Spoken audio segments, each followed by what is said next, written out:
Verbummel ich den. Oh.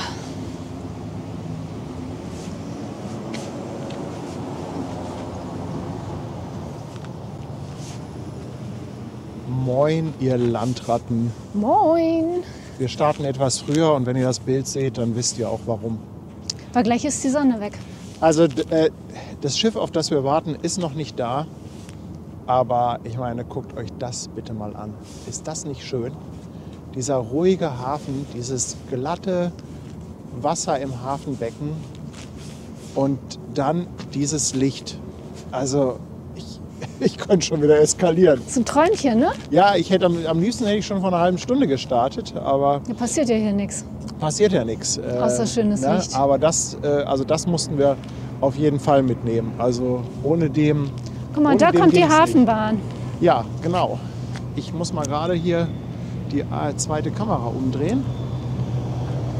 So.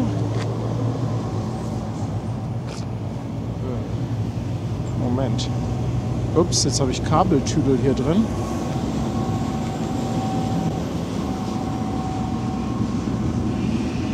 Warte mal. So cool, der Lokführer So hat geht's. gerade erst mal den Hafen gefilmt. Ja, komm, wir können uns ja mal kurz hier zeigen auf der zweiten Kamera. Jo. Also wir stehen in Waltershof hier und heute haben wir uns mal ein bisschen höher hingestellt. Direkt hinter uns fährt die Hafenbahn. Da wollten wir ja auch mal immer einen Blick drauf werfen. Aber da hinter der Hafenbahn ist die Autobahn. Und ihr wisst, was das bedeutet. Es könnte sein, dass sich das zeitlich ausgeht, dass reiner Druckverlust da gleich irgendwann rauskommt. Also ich weiß nicht, wann kommt der da mal so raus? 19:30, 20 Uhr eher so. Ja, aber ne? das können ja mal so andere Genau. gleich mal Also feststellen. vielleicht können wir alle, die auf Twitch unterwegs sind, da so ein bisschen gucken und uns da ein bisschen helfen und sagen, wann er im Elbtunnel ist. Vielleicht auch mal bei Rainer Bescheid sagen, dass er den Tannenbaum anmacht und seine Hupe. Also das wäre schon echt ganz cool. Ist natürlich ein bisschen lauter hier oben, als wenn wir ein paar Meter weiter runtergegangen wären. Aber ich glaube, für den Spaß ist es das wert heute mal, oder? Absolut. Und hast du eigentlich gesehen, dass die Hafenbahn immer so ganz süße Lokomotiven hat? Ja, die haben immer so kleine richtig- Rangierlokomotiven. Ja, Na, so da können schön wir ja in auch- Orange und so. Ja, da können wir gleich noch mal drauf gehen. Behalt das mal im Blick. So, jetzt drehe ich erstmal die eine Kamera wieder um. So. Ja, André schreibt auch sensationelles Licht. Absolut. Also da bin ich voll bei dir. Da bin ich voll bei dir. Also das ist richtig, richtig schön. André, danke dir für 22 Monate. Ja, ihr könnt ja mal beim Rainer reinschreiben, dass wir ihn hier erwarten. Und vielleicht kriegen wir das vom Timing hin. Das wäre natürlich ganz cool. Ansonsten ist jetzt im Moment einfach hier ein bisschen Lichtporno angesagt. Also wie gesagt, Schiff dauert noch ein bisschen. Wir warten auf die San Nicolas Maersk. Kann ich euch auch gleich noch ein paar Infos drüber geben. Aber jetzt warten wir hier erstmal. Ach, guck mal, Familie Eversen schreibt, dass Rainer erst vor 5 Minuten auf die A7 gefahren What? ist. Ja gut, aber wir haben ja auch noch ein bisschen. Also, da haben wir ja ein bisschen Zeit. Alles easy. Genießt einfach diesen Blick und macht euch einen schönen Screenshot. Ich dachte, du sagst jetzt, macht euch einen schönen Drink. Ja, einen schönen Drink, ein schöner Drink, das wäre auch was. Das hätte auch was.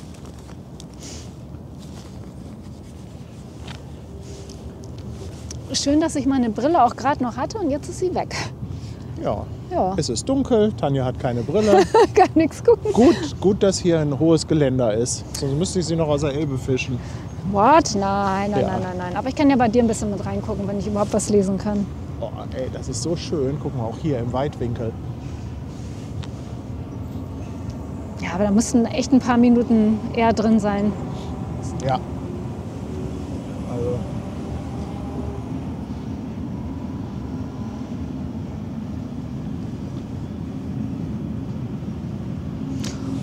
Und wir können natürlich auch das schöne neue Schiff zeigen. Ne? stimmt, die Eva Mega liegt hier ja Genau. auch, die gestern reingekommen ist.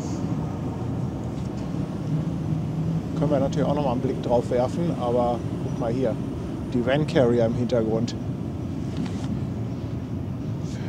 Wie heißt die? Eva Mega, ne? Eva Mega, ganz genau. Musste ja gestern leider weichen zugunsten der Flieger. alles für Thomas von Fluggesellschaft. Aber mir hat das echt Spaß gemacht. Also es war echt toll. So, jetzt will ich mal die... Oh, du musst die Tasche bitte einmal wegtun da. Weil ich muss hier den großen U-Turn machen. Also es ist jetzt natürlich nicht so ideal hier zum Trainspotting.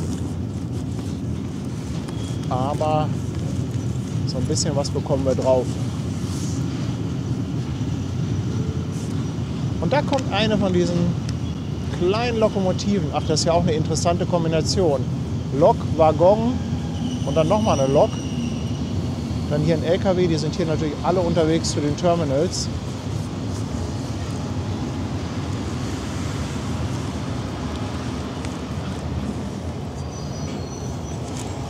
Ja, so ganz rum komme ich dann leider nicht.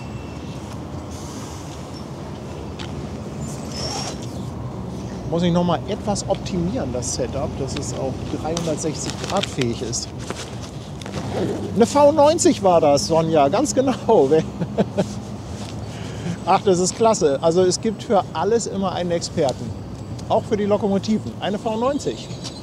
Guck mal hier, die Eva Mega, niegelnagelneu, schön Licht angemacht und das mit diesem Hintergrund. So, wer wäre dafür, dass ich jetzt mal ein Foto ganz in Ruhe mache? Ich glaube, da hat keiner was gegen. Also heute ist es übrigens sehr kalt. Findest du? Ja. Also ich finde es schon den ganzen Tag kalt.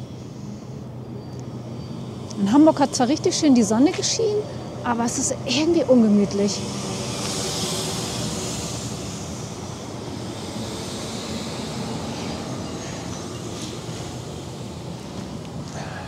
Ich glaube, wenn Peter das Bild hier sieht, dann setzt er sich ins Auto und ist in 10 Minuten hier.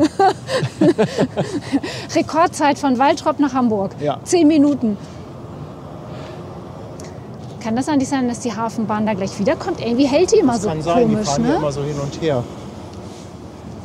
Mike, ich danke dir für 2,49. Dankeschön. Und Trainspot Till schreibt für 2 Euro. Das ist ja ein Live für ihn mit der Hafenbahn. Ja, also ist nicht ideal mit der Kamera, aber so ab und zu können wir da mal rüberschwenken. Danke dir für die 2 Euro. Ich stelle mich gleich dahin und wink mal. Vielleicht kriegen wir was heißt das? Horn, Hupe? Hupe. Eine Bahnhupe. Eine Bahnhupe. Eine Bahnhupe. Oder ein Lockhorn. Ein Lockhorn. Oh, ein Lockhorn finde ich richtig lustig. So, die nächste, die kommt, das probiere ich mal. Passt recht. Ganz lieben Dank für 3 Monate schon auf Twitch. Danke für deinen Sub. Wenn Schwester Hansen jetzt hier wäre, hätten wir gar kein Problem mit zum Horn. Das hat sie in der Tat richtig gut gemacht. Manuela lässt 2 Euro da, schreibt super Spiegelung, danke für die schönen Bilder. Ja, gerne, gerne. Ich freue mich auch selber immer. Also wenn das mit dem Licht dann mal passt. Die Woche sieht eigentlich ganz gut aus von der Vorhersage. Andreas ist seit 18 Monaten dabei. Schreibt sensationelles Licht. Ja, also in der Tat. Das ist wirklich ein Knaller. Und der Nebelwerfer lässt auch ein neues Sub da, ist jetzt seit 6 Monaten auf Twitch dabei. Ich danke dir vielmals. Außerdem haben wir noch die Anja, die feiert 11-monatiges und schreibt auch sensationell diese Bilder.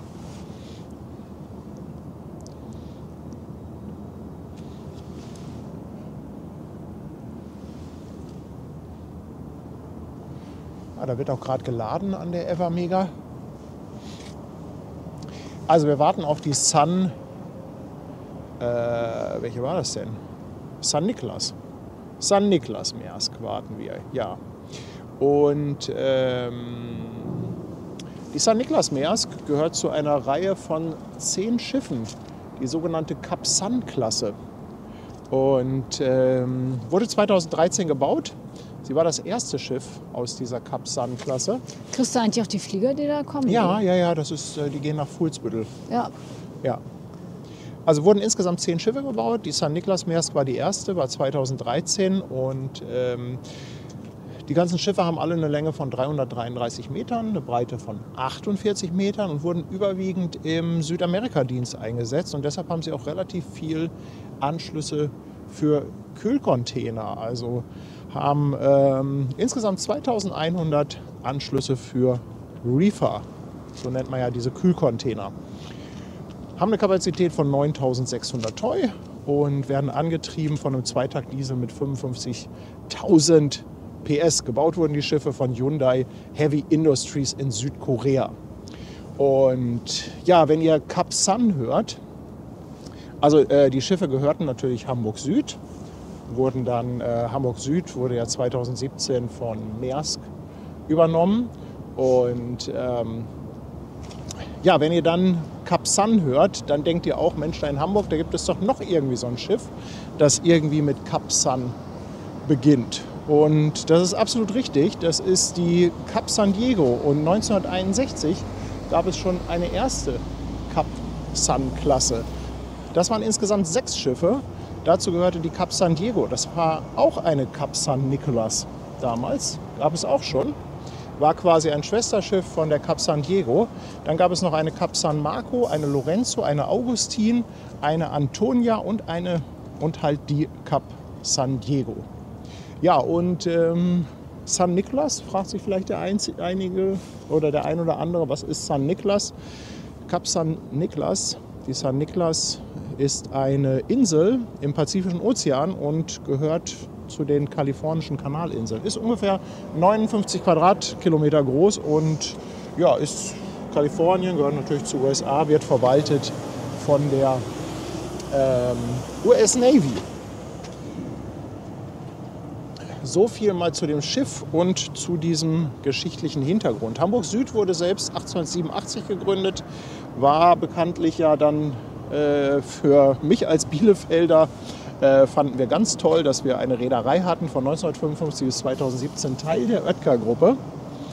Und ja, größenmäßig 2016 hatte Hamburg Süd ungefähr 6.300 Mitarbeiter und über 170 Schiffe in der Flotte. 2017 dann halt an Maersk übergeben und ja, Maersk hat die Hamburg Süd quasi als Marke erstmal weitergeführt, aber 2023 haben sie dann gesagt, okay, es wird jetzt alles Maersk, dann wurden die Schiffe auch umlackiert und jetzt heißen sie halt nicht mehr Cap Sun, sondern jetzt heißt sie halt San Nicolas Maersk und die anderen Schiffe dann entsprechend. Ja, so viel mal so ein bisschen zum Hintergrund von dem Schiff, auf das wir heute warten.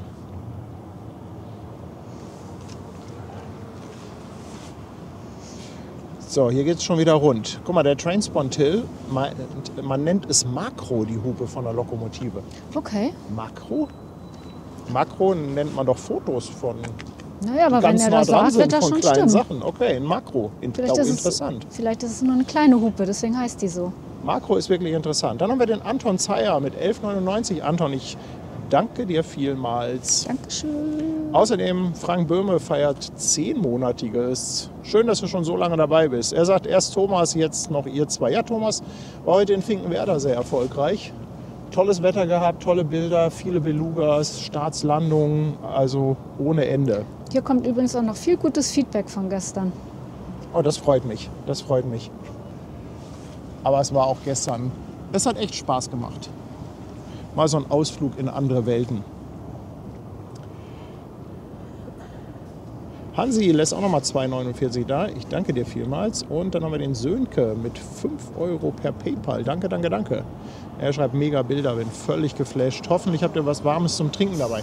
Das Gute ist natürlich, dass es absolut windstill ist. Das seht ihr auch hier am Wasser. Ich meine, guckt euch das mal bitte an. Ey, das sieht aus, als ob das Terminal brennt. Wie geil ist das bitte? Wie geil ist das bitte? Oh, ey. Krass, dieses Bild. Es gibt wieder Kloppe von Basti, weil der Stream nicht in 4K läuft. Übrigens, es fehlt heute oben links die Uhr und die Temperaturanzeige. Das ist heute mal Absicht, denn ich bin immer noch auf der Suche nach einem kleinen Mini-Problemchen. Und dafür musste ich das einmal abschalten. Also, ich kann euch aber sagen, es ist bei uns genauso spät wie bei den meisten von euch. Gibt es denn jemanden, der heute in einer anderen Zeitzone zuschaut? Julchen ist seit 22 Monaten dabei. Schreibt ein Traum, diese Bilder. Julchen, Dankeschön. Dankeschön. Henry Köster ist mit 5 € Superchat dabei. Schreibt Cheers. Danke. Außerdem verschenkt Sascha eine Mitgliedschaft. Sascha, auch an dich, Dankeschön. Mir fällt übrigens noch ein gutes Thema ein für einen Walk. Also erinnere mich dahin nachher mal dran, dass ich das nicht vergesse. Okay, okay. Habe ich gerade gesagt, dass Sascha eine Mitgliedschaft verschenkt hat? Vielleicht hast du es jetzt gesagt. Also mein Gedächtnis, ne? Sascha, auf jeden Fall lieben Dank. Dankeschön. Dann haben wir noch 5 Euro vom Matze. Plane, Train und Ship-Spotting in 1, wie ein Überraschungsei. Ja, danke dir. Da kommt wieder was. Soll ich mal winken? Aber ich glaube nicht. sieht man nicht, ne? Bahnmäßig. Oder? Ich muss jetzt mal... In welche Richtung schwenke ich denn jetzt? Das Problem ist, ich kann die Kamera nicht einmal 360 Grad schwenken. Ich muss eigentlich... Moment, ich muss euch mal auf die Kamera legen. Und mal gucken, wie weit ich mit der rumkomme. Mit der anderen. Ohne, dass ich hier Kabeltüdelüt mache.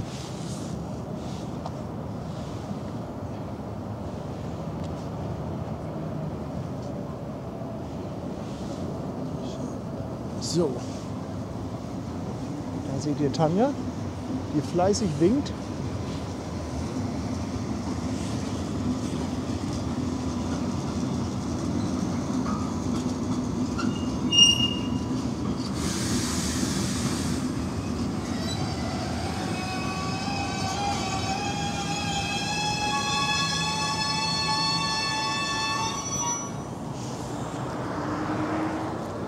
Wahrscheinlich hat der das Winken als Einladung genommen und kommt jetzt erstmal hier rüber. Der guckt auf jeden Fall aus seinem Führerhaus raus. Der kommt jetzt hier rüber. Der dachte, Genau. du winkst ihn rüber auf den... Oh, auf guck den mal, Getränk. vielleicht habe ich ja Glück. Nein, er will wieder zurück.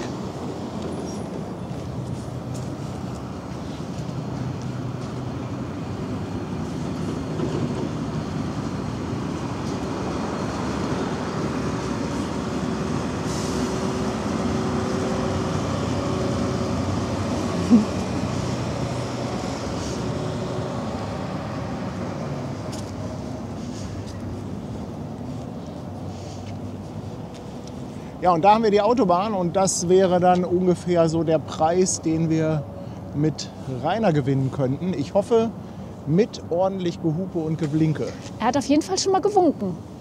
Genau, also beim Winken sind wir schon mal mit der Genau, Hafenbahn. also wir üben noch, ne? Also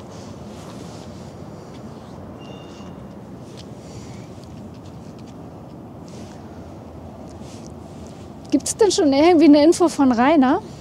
Ah, ich glaube, der braucht noch. Ich glaube, der hat noch ein bisschen. Der hat noch ein bisschen. Stegi, danke für 7 Monate Danke. bei uns auf Twitch. Ich glaube, Malte habe ich eben auch schon gesehen. Ah, okay. Dann haben wir den Malte. Matthias. Der lässt 5 Euro Superchat da. Matthias, Dankeschön. Oh, er sagt, heute ist internationaler St. Patrick's Day. Ganz Irland feiert. Echt, ist schon wieder St. Patrick's Day? Oh, da möchte ich auch mal hin, wenn die feiern. Oh, hier mit den... Ich habe mal irgendwann so einen Leprechaun-Horrorfilm gesehen. Und da wusste ich nicht, was mich erwartet. Den habe ich irgendwie so durch Zufall gesehen. Kennt ihn jemand Was von immer euch? das auch- Leprechaun oder so ähnlich Nee. heißt der. Und der war echt gruselig. Und das ging auch irgendwie so um St. Patrick's Day. Kriegt das nicht mehr richtig auf die Reihe. Weißt du aber noch, als wir in New York waren, da war da auch St. Patrick's Day. Die haben das da ja auch richtig gefeiert. Stimmt, da Und waren das wir war- auch im März ja. damals, ne? Und das war so cool. Das war alles in grün geschmückt und überall diese ganzen tollen grünen Sachen, die da rumliegen hatten. Da haben wir da auch noch allen möglichen Kram mitgenommen. Weißt du das noch? Ja, ja, ja. Ja, das war cool. St. Patrick's Da Day. gibt's in New ja auch, York. gab's auch richtig noch, da gibt es auch immer so eine Parade dann auch noch, ne? Ja, kannst du jetzt nicht eine Parade hier für mich veranstalten? Eine Hafenbahnparade. Aber das geht nur mit einer komplett evergreen beladenen Bahn. Ach, guck mal, zum St. Patrick's Day dann ein grünes Schiff, die Ever Mega, Flagge Singapur. DJ Da Sascha haben ist wir seit doch 5 was. Monaten dabei. Ich danke dir vielmals. Dankeschön. Danke, danke. Und ich glaube, Thomas hat sich auch kurz mal gemeldet im Chat. Thomas, Ist der schon wieder zu ich hoffe, du Hause? bist gut nach Hause gekommen. Oder kann natürlich sein, dass er noch unterwegs ist. Das kann gut sein. Ich habe auch vorhin noch den Beluga gefilmt, der bei Thomas losgeflogen ist und dann bei uns übers Haus. Ja, da stand ich gerade auf dem Garagendach, moin, und habe das Garagendach sauber gemacht. Worf81, danke auch für 6 Monate bei Twitch. Er sagt, schaut so aus, als ob demnächst eine Führerstandsmitfahrt kommt. Wäre schon ganz cool irgendwie, ne? Schwester Hansen auf der Lokomotive. Sven ist da aus Fuhlsbüttel. Sven, ich danke dir vielmals. 10 Dankeschön. Euro. Danke, danke. Übrigens, die Einblendung für die PayPal-Spenden gehen heute auch nicht. Ist auch Teil meiner Fehlersuche. Aber ich hoffe, ihr könnt das verschmerzen. Wir sagen ja zumindest so auf der Tonspur dann. Dankeschön. Dann haben wir den Postbüdel 69. Der ist seit 3 Monaten bei Twitch dabei. Danke dir für deinen Prime-Sub. Alida lässt 2 Euro da, mit lieben Grüßen. Danke, Alida. Und der Guido, 2 Euro Superchat. Und er schreibt, ich sollte weniger Arte gucken. Den Zusammenhang verstehe ich jetzt nicht, aber... Guck mal, da kommt ein Mini-Beifang. Ich weiß aber nicht, was das ist.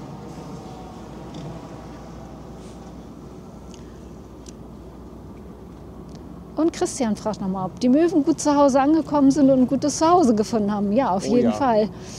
Auf Und jeden sie Fall sind auch nicht- hundesicher. Sie sind nicht den Hunden zum Opfer gefallen. Aber es ist ganz komisch, unsere Hunde machen sowas auch nicht kaputt. Also selbst wenn sie Nein, die... sie sabbern die aber voll. Ja, kriegen sie natürlich auch nicht. Aber wenn sie die in die Finger oder in die Pfoten kriegen würden, dann würden die nicht kaputt machen. Es gibt kein Spielzeug, das bei uns zerstört ist. Andreas Westphal schreibt, dass Drucki noch 15 Minuten bis zum Tunnel braucht. What? Dann braucht er ja noch mal, wie lange fährt man durch den Tunnel? 6 Minuten, 5, 6 Minuten? Andreas, kannst du das mal für uns irgendwie alles im Auge behalten?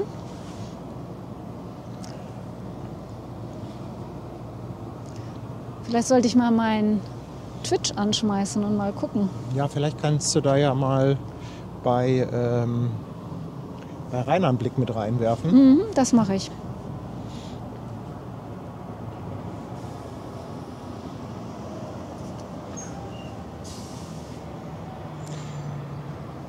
Thorsten ist seit 9 Monaten dabei. Grüßt aus Salzgitter. Thorsten. Dankeschön. Und Timo schreibt auch für 2,49. 15 Minuten ist Rainer am Elbtunnel. Ich glaube, verkehrstechnisch ist es heute auch relativ entspannt hier auf der A7. Wir mussten ja auch schon durch den Tunnel. 5,99 von Lars nochmal. Er schreibt einfach, geile Bilderdienster, tolle... Hä? Geile Bilderdienster? Bestimmt geiler... Hä? Okay, da hat wahrscheinlich die Autokorrektur den Streich gespielt oder die Tipperei. Auf jeden Fall tolle Farben. Ja, da bin ich bei dir, Lars. Ganz, ganz lieben Dank für 5,99. Und Transport Till schreibt auch nochmal, Rainer hätte gerne den genauen Standort von uns. Ja, wie sollen wir ihm denn den genauen Standort sagen? Also,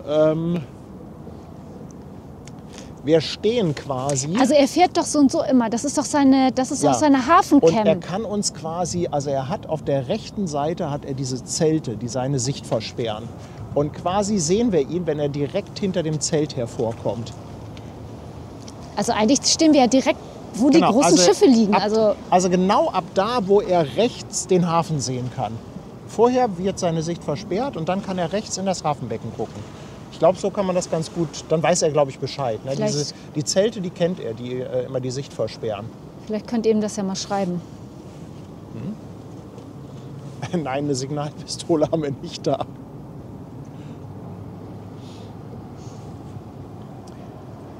Ja, da wird das Schiff ja schon fast zur Nebensache, aber ich glaube, wir haben noch ein paar Minuten. Ich weiß gar nicht, wo die sich jetzt rumtreibt, die San Niklas Maersk. Sabine ist jetzt bei uns auf dem Fischmarkt. Herzlich willkommen, Sabine. Schön, dass du da Dankeschön. bist.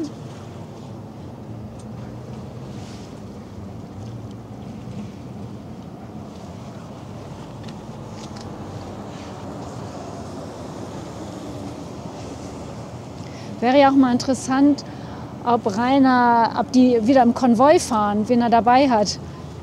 Ich glaube, Ja. Lurchi ist auch... Lauchi. Lauchi. Lurchi.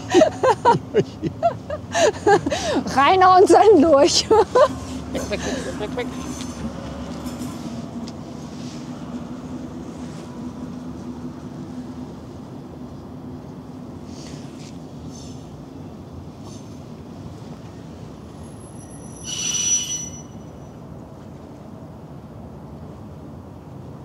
So, schaut mal, ich kann euch das ja mal zeigen, ab wo wir Rainer ungefähr sehen werden.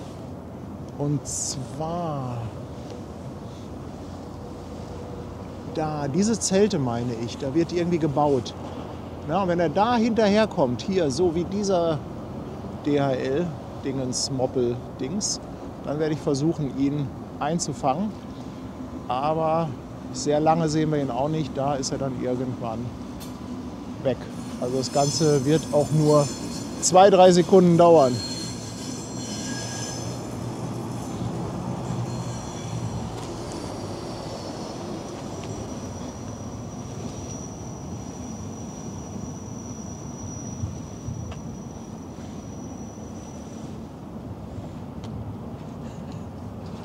Nein, sorry für den Lurchi, der Lauch.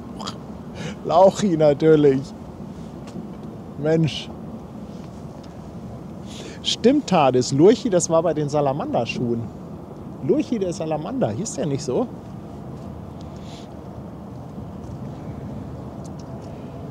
Jürgen M. aus Alto ist seit 14 Monaten dabei und schickt einen Gruß von Melanie, der Elbphilharmonie-Winkerin, seiner Frau. Ganz liebe Grüße zurück.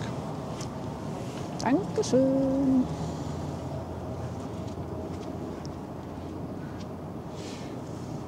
Ja, danke für die Info. Die Lokon, ehemalige Ost V100 der Deutschen Reichsbahn. Mensch, wo kriegen die überall ihre Lokomotiven her? Das ist ja ein Sammelsurium an Sag mal, Kuriositäten. aber dann sind die doch auch schon richtig alt, oder? Dann sind das doch bestimmt auch welche, die in den 70er Jahren oder so gebaut wurden. Aber gut, ich meine, wir haben teilweise auch Schiffe, die uralt sind und noch top in Schuss. Also warum nicht?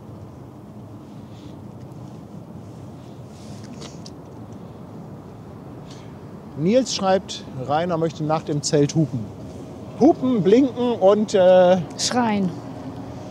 ja, wir können ihn nicht sehen, weil er natürlich, also in so einem LKW ist natürlich die Beifahrerseite ganz schön weit weg. Da kann er nicht mal eben rauswinken. Aber er ist alleine unterwegs, er hat keinen Beifahrer heute, denke ich mal. Okay. Oder?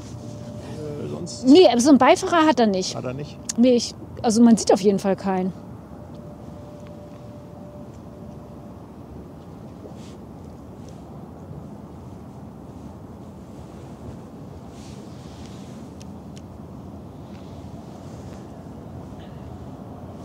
Ach, Remo sagt, wir müssen ein bisschen weiter auseinander. Ja, es wäre auch besser, wenn du auf der anderen Seite stehst, weil ich hier immer so hin und her springe. Dann probieren wir das doch mal. Das Problem ist bei Rainer.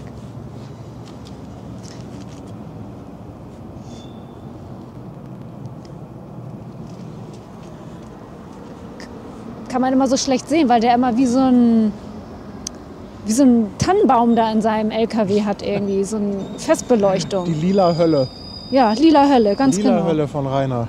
Oder kommt wieder die Bahn?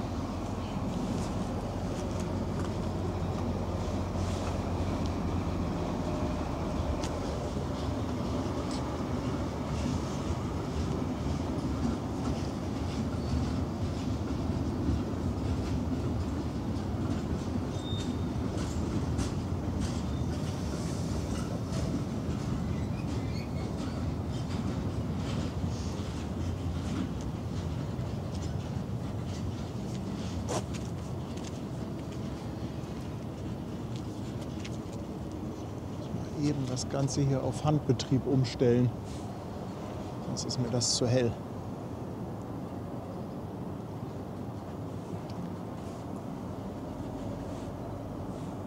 Die sind aber fleißig am Rangieren hier, oder?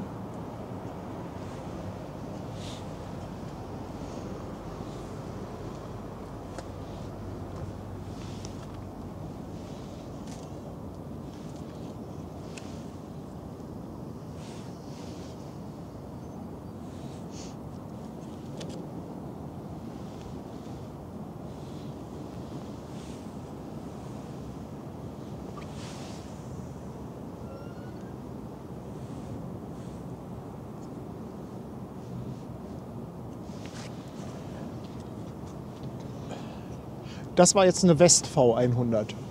Okay. Ich wink noch mal. Ach guck, und da hinten sehen wir auch am Himmel einen Flieger. Der geht nach Fuhlsbüttel. Das ist nichts aus Finkenwerder.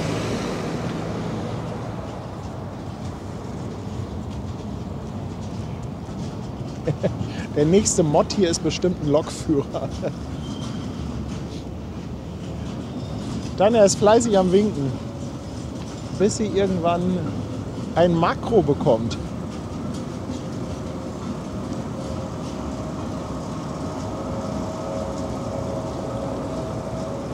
Ja, wo steckt denn eigentlich die San Niklas Meersk? Ich will hier mal nicht komplett vom Hauptthema ablenken.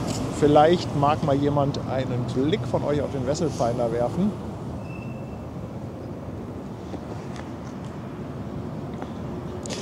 Gaming World fragt, was das für Lichter am Himmel sind. Genau das habe ich mich auch gerade gefragt.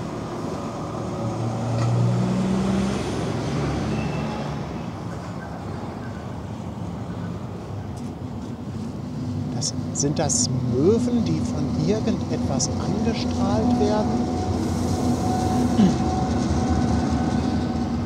Was ist denn das?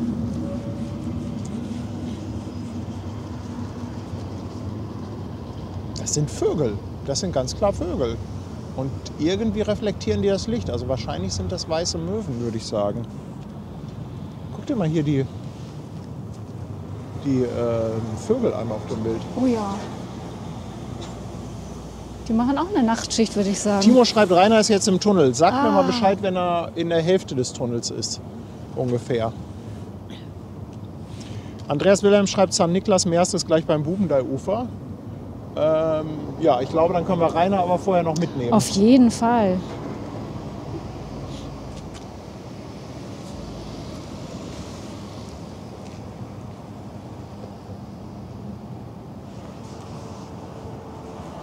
Haben wir denn eigentlich schon unsere Moderatoren begrüßt heute? Also auf jeden Fall an Bord habe ich gesehen, schon Sandra, Remo auf Twitch und auf YouTube. Na super, da kommt die San Niklas Meersk. Super. Sebastian. Super, das ist ja wieder ein Timing.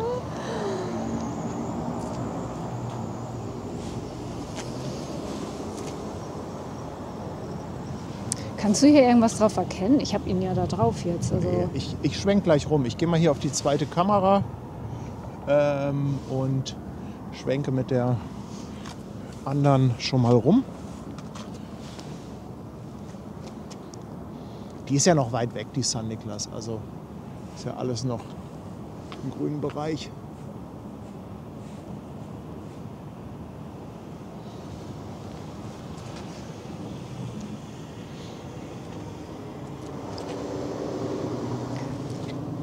Also du musst mir mal so ein bisschen dirigieren, wann er raus ist aus dem Tunnel.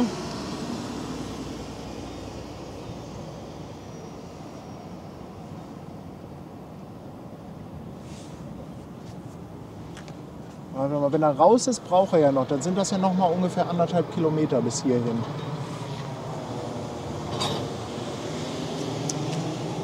Ich glaube, Basti habe ich auch schon gesehen bei uns bei YouTube.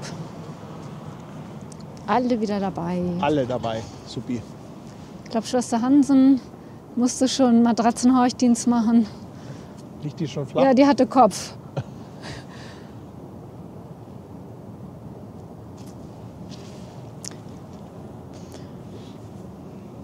So, was sagt der Chat? Der Chat Rainer hat ist raus. Rainer ist raus? Rainer ist raus aus dem Tunnel. Ich hoffe, ich erwische auch den richtigen LKW. Also dann gehen wir jetzt mal auf die Hauptkamera.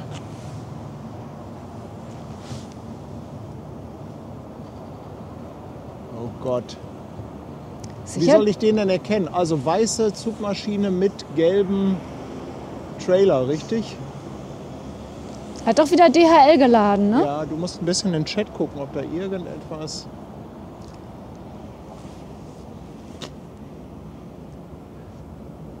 Seid ihr sicher, dass er schon aus dem Tunnel ist? Irgendwer hat geschrieben, ist aus dem Aber Tunnel. jetzt glaube ich gerade, ne? Der ist ja noch gar nicht raus, ne? Wer schreibt denn da immer so einen Quatsch? Vielleicht kann ja auch von unseren Moderatoren mal einer kurz bei Rainer reingucken und das bei uns in die Gruppe schreiben, dann sehe ich das ja auch eher.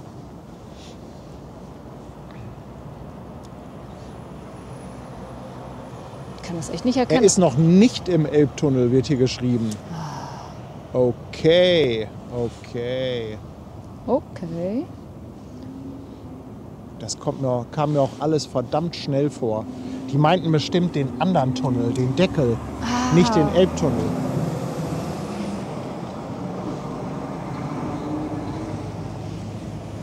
Aber da hinten kommt die San Niklas Maersk im Hintergrund. Da sehen wir sie. Die wird jetzt aber eh gleich erstmal ein bisschen drehen müssen. Das heißt, die verschwindet jetzt einen kleinen Moment. Und ist eh nicht so spannend da hinten in der Dunkelheit.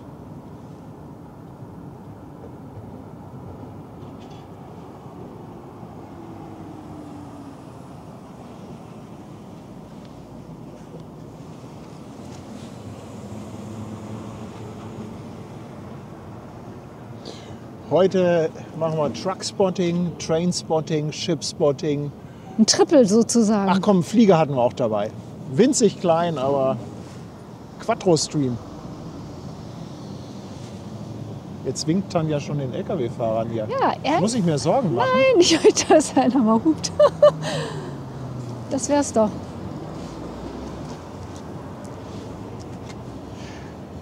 Sabine schreibt, er nimmt die rechte Tunnelröhre. Ja, das ist eine gute Idee. Besser ist das, weil sonst Besser kommt er hier ist nicht das. vorbei. Ja.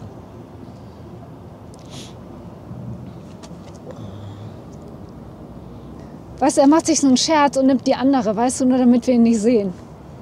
Das wäre fies.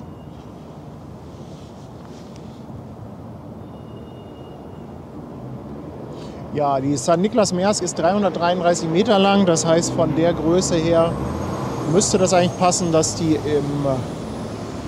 im Parkhafen drehen. Also brauchen eigentlich nicht so wahnsinnig viel Platz.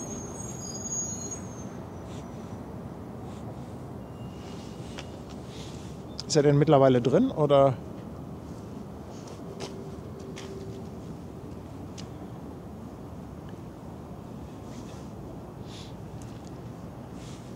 Kannst du das erkennen? Ja, er ist auf jeden Fall, glaube ich, noch im. Nee, der hat doch schon Gegenverkehr. Da ist der doch schon raus aus dem Tunnel, oder? Oder ist er schon drin? Nein, der ist noch nicht drin. Der ist noch nicht drin.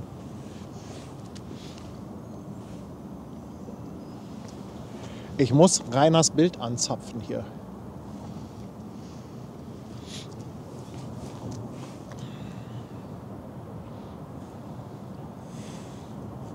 Ja, über den CB-Funk geht gerade, da steht eine Blondine im Hafen und winkt uns. What? Und alle LKW-Fahrer mit mir. Das wäre ja mal lustig.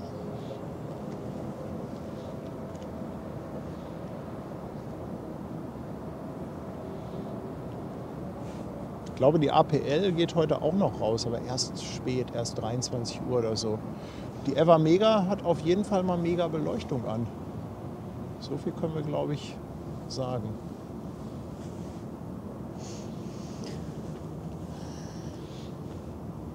Rainer gleich Bahrenfeld. Merle möchte wissen, was Conny macht. Mensch, Conny, da waren wir doch am Samstag erst. Was der heute macht, weiß ich nicht. Also jeden Tag schreiben wir ja auch nicht. Schon häufig, aber...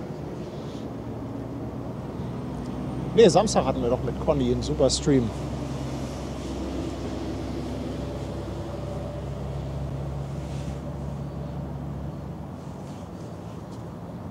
Bahrenfeld, schreibt Remy. Das Fiese an der Geschichte ist, dass wir ja auch noch die ganzen Stream-Verzögerungen dazu rechnen müssen. Rainer hat Latenz, wir haben Latenz. Also sobald er raus ist aus dem Tunnel, muss ich auf jeden Fall mit der Kamera drauf sein. Sonst geht das in die Hose.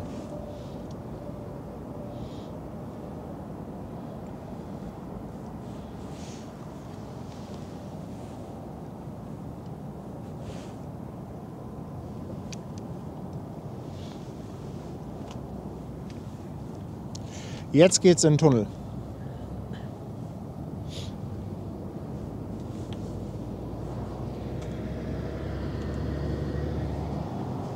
Emil fragt, wer ist denn Rainer? Rainer ist jemand, der LKW fährt und aus seinem LKW Livestreams macht. Allerdings nur bei Twitch. Und da findest du ihn unter Druckverlust.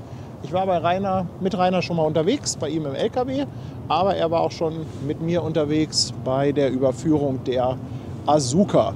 Und so ja, hat man sich kennengelernt und irgendwie ist das ganz witzig. Der fährt jeden Tag die gleiche Tour. Und heute erwischen wir ihn hier tatsächlich mal direkt auf unserer Kamera, während wir auf die St. Niklas Maersk warten. Genau, Druckverlust meinen wir. Druckverlust ist Rainer.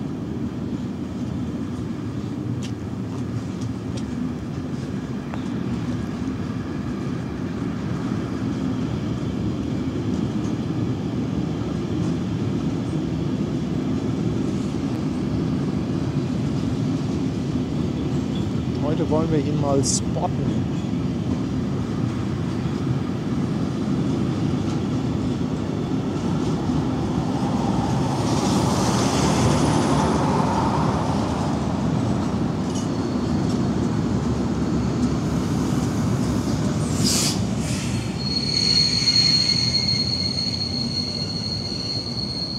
Tanja gibt nicht auf. Sie winkt ganz fleißig.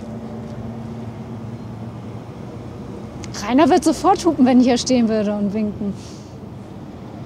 Lauchi. Ja, Lauchi fährt ja normalerweise hinter Rainer. Also.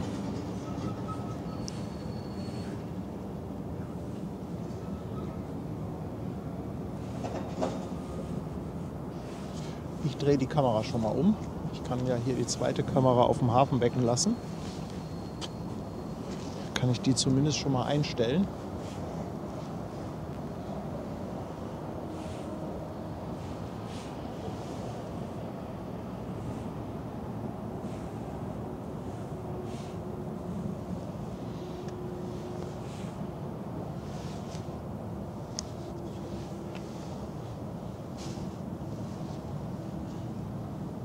Oh, jetzt sehe ich gar nicht mehr, ob ich richtig umgeschaltet habe. Doch so. Okay. Er ist aus dem Tunnel. Okay, dann bleiben wir jetzt hier drauf. Komm, er kriegt noch einen Tacken an Helligkeit. Okay, jetzt muss ich mich konzentrieren. Weiße Zugmaschine, gelber Trailer. Ich guck mit, ich stelle mich mal da vorne hin, da kann ich besser gucken. Jetzt kann ich leider nichts mehr im Chat sehen. Da ist er, da ist er! Mit dem lila Cockpit.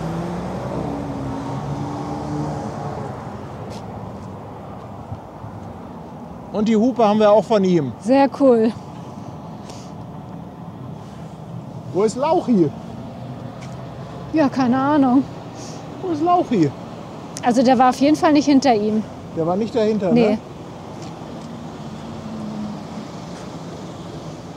So, die Hupe hatten wir jetzt auch. Also Ein bin nicht zufrieden. Ein bisschen bekloppt sind wir schon, oder? Findest du? Ja, aber es macht so einen Spaß. Es macht so einen Spaß, ein bisschen bekloppt zu sein.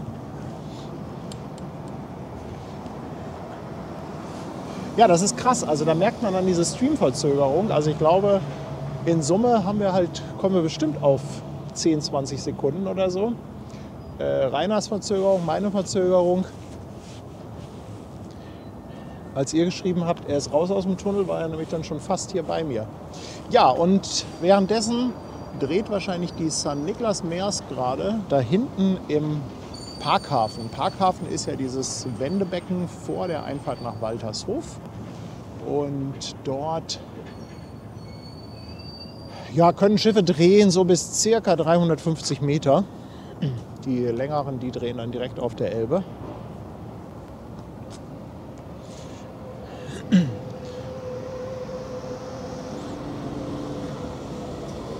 Ich hoffe, da hat jemand einen Clip von gemacht. Ach, Lauchi ist noch nicht mal in Hamburg, schreibt gerade jemand. Guck, jetzt ist Peter da. Ich hätte gedacht, Peter setzt sich ins Auto, aber jetzt ist es zu spät. Peter, diese Woche musst du eigentlich nach Hamburg kommen. Also diese Woche könnte das lichtmäßig hier echt abgehen.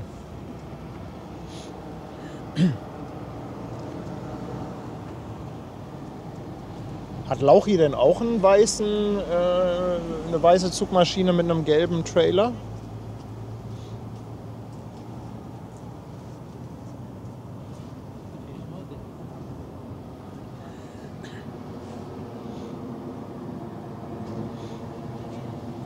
Ah, Andreas schreibt, die haben doch auf der Elbe gedreht und sind jetzt im Parkhafen. Ja, ist immer so ein bisschen, ja, abhängig auch vom Verkehr und so. Die hätten auch im Parkhafen drehen können und vielleicht war jetzt überhaupt nichts los und die haben gesagt, komm, wir nutzen den Platz einfach.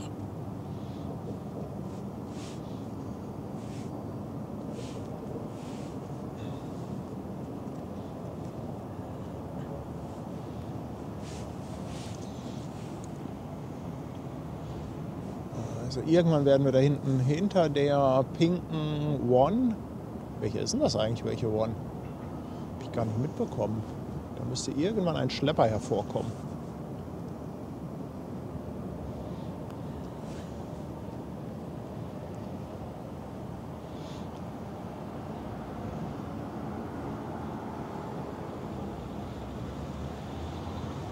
Guck, jetzt melden sich alle zum Fotografieren an. Malte auch.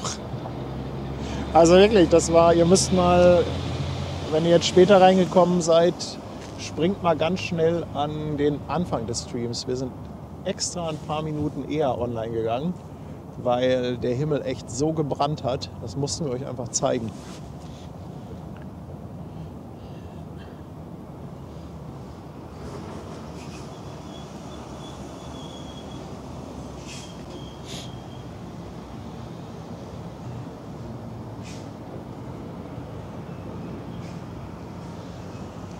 Ja, könnt ihr mir sagen, wo Lauchi ist? Vielleicht kriegen wir den auch noch drauf.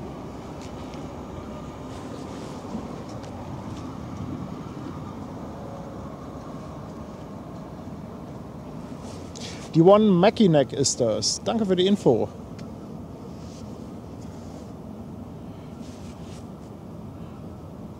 Ragnar, wenn du einen Clip gemacht hast, reicht das schon. Den musst du eigentlich nicht schicken, dann sehen wir das ja bei uns auf Twitch.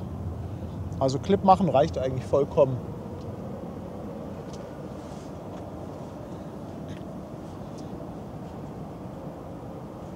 Also Peter überlegt noch, aber kommt. Lauchi ist erst in Quickborn. Okay, dann kann ich erstmal einen Schluck Wasser trinken. Haben wir Wasser? Ja.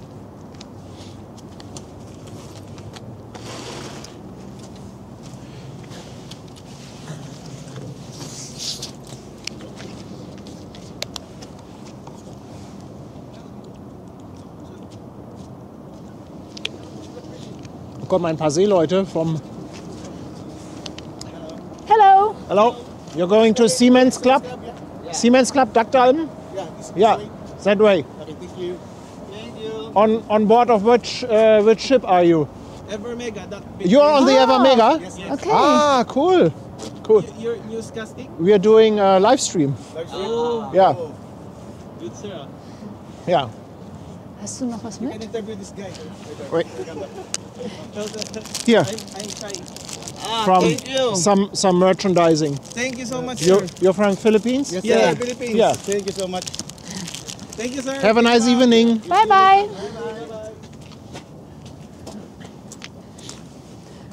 Guck mal, das ist doch der echte Hafen hier. Ja, wenn die, also die waren Crew von der Evermega und das Schöne ist, die können halt hier zu Fuß, nee, also vom Terminal lassen sie sich mit dem Shuttle runterbringen und kann euch das ja einmal zeigen, wenn ich hier mal links rüber schwenke. Da ist quasi die Einfahrt zum Terminal, also da ist quasi auch die Anmeldung, da sitzt auch ein Pförtner und so, da fahren die LKWs rein. Und da lassen die sich absetzen und von da können die dann wirklich zu Fuß bis zum Dugdalben laufen. Das ist echt nicht weit von hier. Dugdalben ist ja einer der berühmtesten Seemannsclubs der Welt von der Seemannsmission. Die waren aber süß, ne? Findest du Ja, die auch? aber also hier laufen halt Total. ganz oft irgendwie so Seeleute rum und die haben eigentlich auch immer Bock irgendwie so ein bisschen auf einen kleinen Schnack. Vorhin, als ich aufgebaut habe, habe ich auch jemandem schon, der wollte ein paar Fotos haben.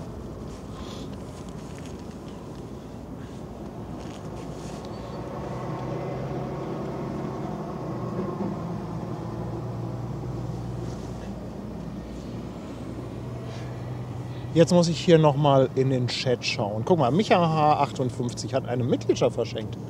Micha, herzlichen Dank. Dankeschön. Dann kommen nochmal 5 € hier anonym an, per PayPal. Und er schreibt für eure großartige Arbeit und die viele Mühe, die ihr auf euch nimmt. Er oder sie. Dankeschön. Dankeschön. Können wir dir gleich auch noch mal einen Duck dalben?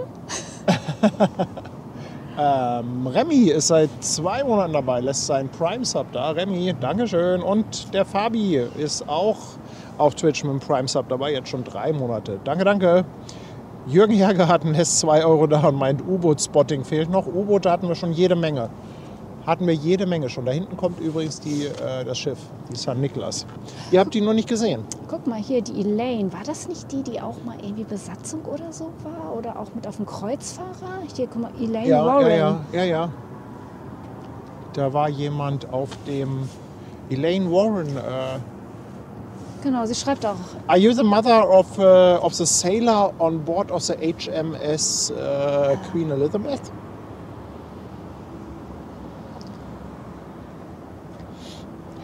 Und Anja Garlick lässt 2 € da mit Grüßen aus Wasserburg. Dankeschön. Könnte aber sein. Sie schreibt, Hello from England. Wonderful Livestream as always. Könnte sein. So, ihr Lieben, da kommt die St. Nicholas Maersk.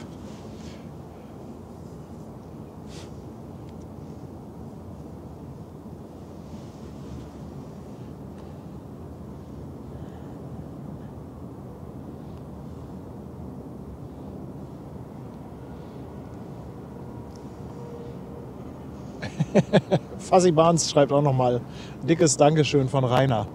Ja, liebe Grüße auch zurück. Also es macht doch Spaß, oder? Ich meine, ist doch witzig sowas. Ein bisschen Abwechslung ist auch ganz lustig im Stream. Jetzt haben wir ihn schon von beiden Seiten. Wir haben ihn einmal von Deck 7 hatten wir ihn gespottet und jetzt von hier.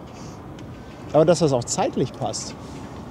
Ihr Lieben, da kommt nichtsdestotrotz unser Objekt der Begierde des heutigen Abends, die St. Nicholas Maersk, ein ehemaliges Hamburg-Süd-Schiff, Baujahr 2013, wurde ursprünglich als Kap St. Nicholas gebaut, das erste von 10 Schiffen der sogenannten Kap-San-Klasse unter Hamburg Süd gefahren ist. Dann 2017 wurden die alle von Maersk übernommen.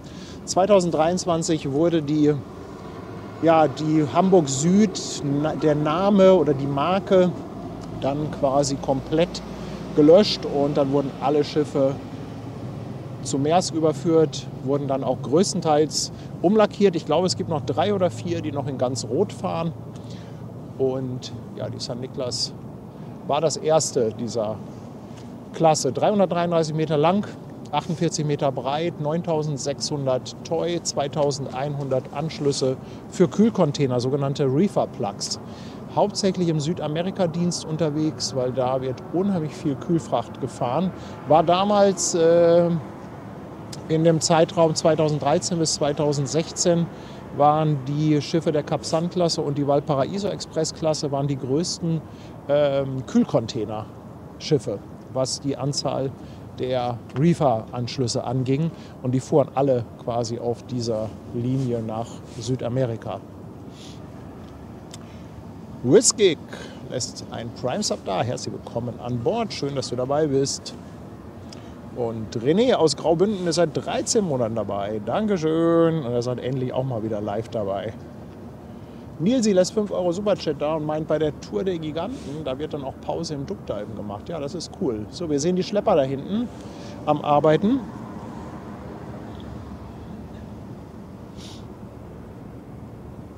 Jetzt haben wir eine Hupe von Rainer.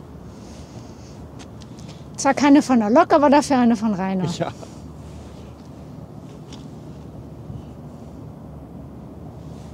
Muss halt Abstriche machen. Nützt ja nichts.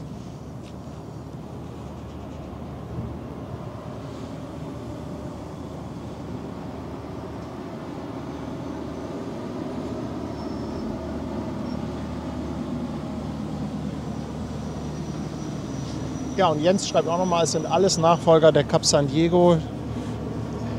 1961 gab es die vorherige Kap San-Klasse. Da gab es insgesamt 6 Schiffe Und das letzte dieser 6 Schiffe war die Cap San Diego, die ja heute bekanntlicherweise noch im Hamburger Hafen liegt.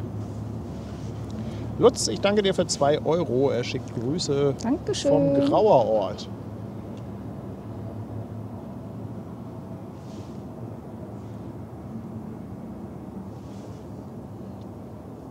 Ach, guck mal, das sind doch schon wieder tolle Spiegelungen. Ja, ein Stündchen eher und wir hätten hier eine Lichtexplosion gehabt. Aber zumindest hatten wir am Anfang noch ein paar Eindrücke von dem tollen Licht.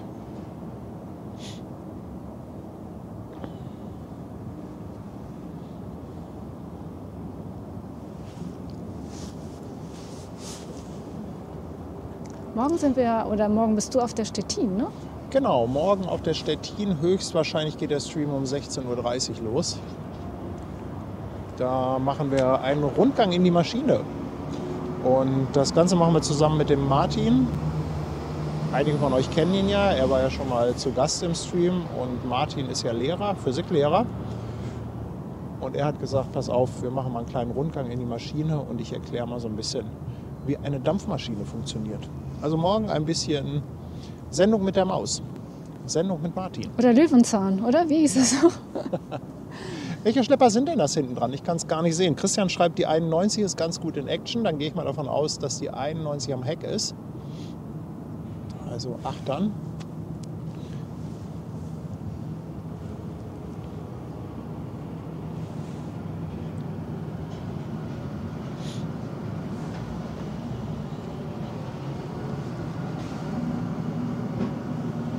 ...91 und 95. Dankeschön.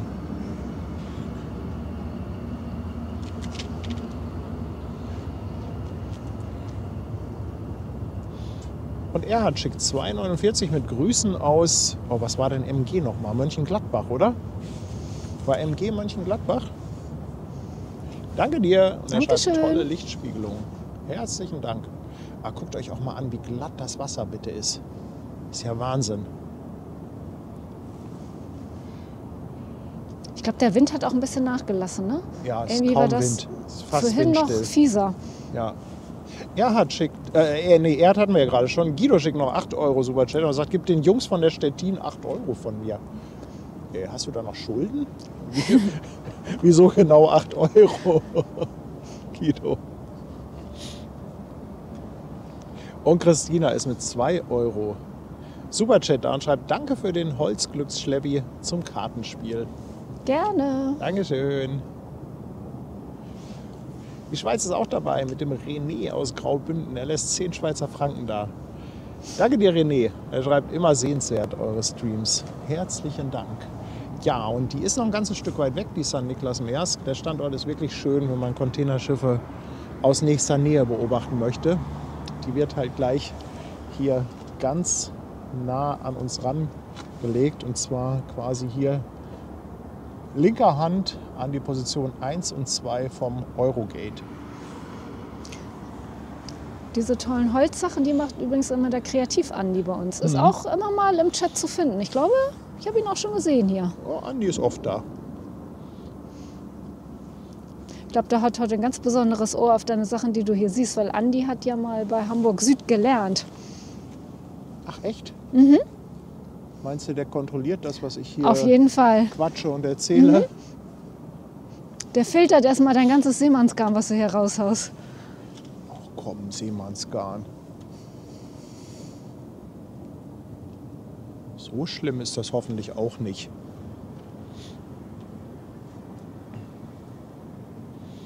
Guck mal, der Sebastian hat noch ein ganz liebes Lob an den ganzen Kanal. Er schreibt großes Lob an die beiden Moderatoren und vor allem auch an alle Mitglieder dieses Kanals. Ich finde es toll, mit wie viel Respekt und Vernunft man hier miteinander umgeht. Sebastian, das ist ganz, ganz lieb von dir. Danke, danke, danke. Können wir auch nur so zurückgeben. Wir sind ja auch so froh und glücklich, dass das hier so nett zugeht. Ach nee, ich muss auf der Zoom-Stufe bleiben. Geht ja aber auch natürlich nur, weil wir auch so ein tolles Team hinter uns haben. Ja, das stimmt. Unser Hafenwichtel, unsere Moderatoren und alle, die dann noch so mit dranhängen. Stefan ist seit 16 Monaten dabei. Mit Grüßen vom Bodensee. Dankeschön. Danke. Und dann haben wir den Axel, 13 Monate auf der Reeperbahn. Schreibt, aus der Ecke hier scheinen einige zuzusehen. Im Mai dann hoffentlich auch mal vor Ort. Ja, dann sagen wir mal, naja, jetzt willkommen zu sagen, dann auf bald in Hamburg, Axel. Und Virtual lässt 5 Euro Superchat da und fragt, funktioniert das Stream aus der Stettin? Ist ja eine Menge Stahl. Ich habe extra ein paar Löcher reingebohrt. Gucken wir mal, ob das funktioniert. Ich habe ein paar Meter WLAN-Kabel gekauft.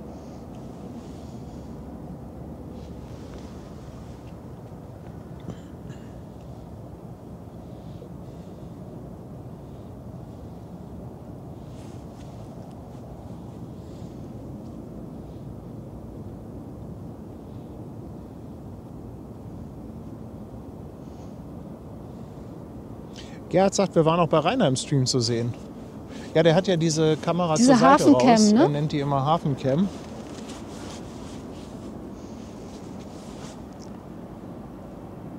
Guckt euch mal diese Spiegelung an. Ich meine, es ist ja so geil Aber schon wieder.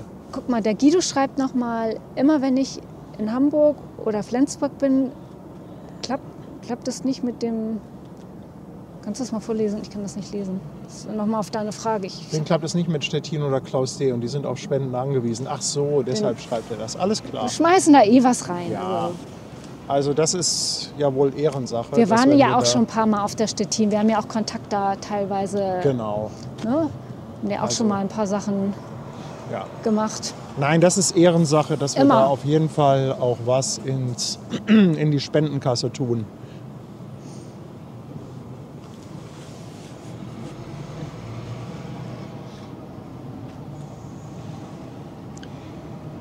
#07 Slevin ist auf Twitch, wieder mit einem neuen Prime-Sub dabei, schon seit 2 Monaten. Ich danke dir. Dankeschön. Danke dir. Und der Guido ist mit 5 Euro Superchat dabei. Er schreibt, weißt, vor ein paar Jahren mitgefahren, da war das Loch vom Unfall doch groß genug. Ach, herrje, ja. Danke dir für 5 Euro. Und unser Sattelschlepper Andi ist da mit 5 Schweizer Franken vom Zürichsee. Schreibt Danke an Hamburg Dankeschön. Hafen Live für die immer wieder besten Streams. Dankeschön. Und guck mal, auf Twitch haben wir wieder einen coolen Namen. Thor, sein Bier ist leer. Ja, Lässt sein Prime-Sub da im 5. Monat. Dankeschön. Thor, sein Bier ist leer. Helft ihm doch. Helft ihm doch. Holt ihm ein Bier. der Zürichsee ist aber auch so schön. Da wäre ich jetzt auch gerne.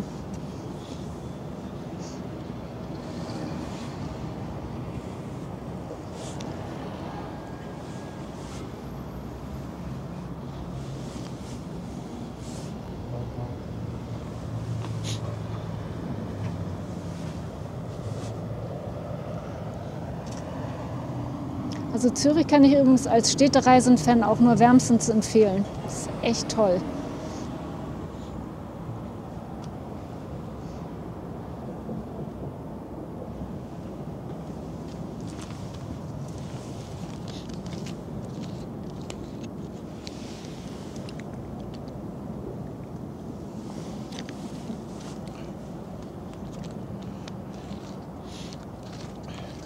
Lauchi fährt jetzt in den Tunnel rein.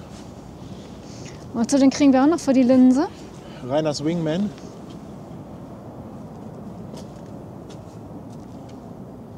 Aber der kriegt das bestimmt nicht mit. Lauchi streamt doch auch seit letzter Woche oder seit vorletzter Aber Woche. bist du denn sicher, dass der auch jetzt on ist? Der Lauchinator. Oder wie heißt er noch auf El Twitch? Lauchinator heißt er, glaube ich. Aber irgendjemand weiß das mit Sicherheit, ob er live ist oder nicht.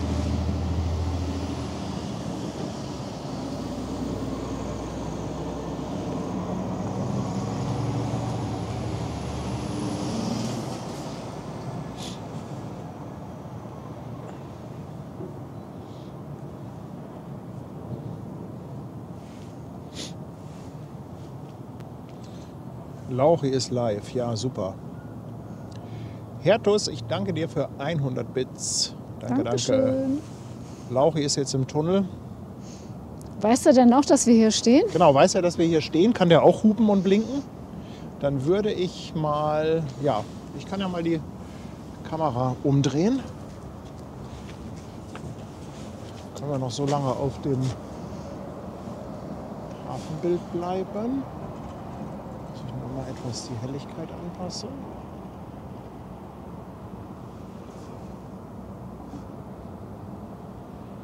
Also ihr müsst mir auf jeden Fall sagen, wenn er aus dem Tunnel raus ist. Weil dann dauert es nicht mehr lange.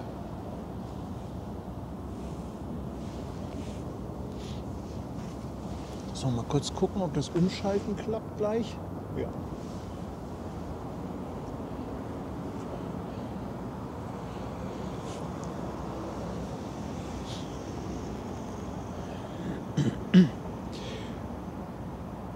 Hier ist nochmal die Frage, wie Lauchi bei Twitch heißt. Vielleicht können wir mal einen Shoutout... Ach, da wurde gerade schon ein Shoutout gegeben, sehe ich gerade. El Lauchinator heißt er da. Eigentlich fahren die doch immer zusammen, aber dann hat ja der Lauchi ganz schön getrödelt, oder? Mit Vogtaufschrift auf dem Trailer. Ah, Okay. sehr gut. Okay. So, die San Niklas, die braucht ja noch einen Moment hier. Und das geht dann ja rucki zucki, bis die, wenn er hier vorbei ist.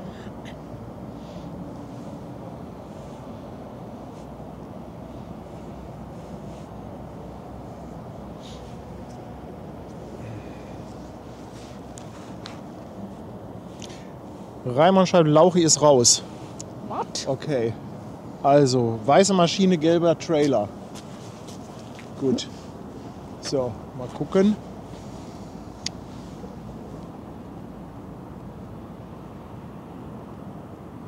Weiße Maschine, gelber Trailer. Mit Vogtaufschrift, ne? Ist das aufregend?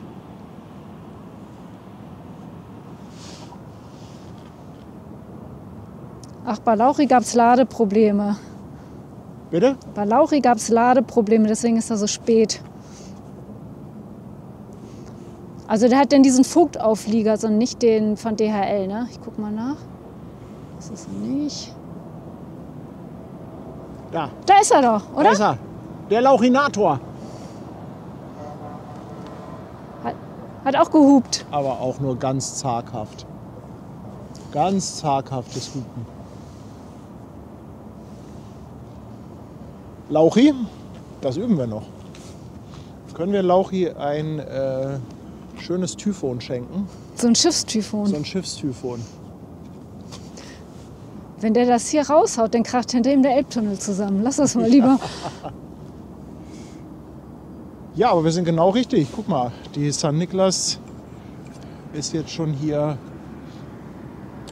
an den anderen Schiffen fast vorbei. Also jetzt ungefähr auf der Höhe der Eva Mega.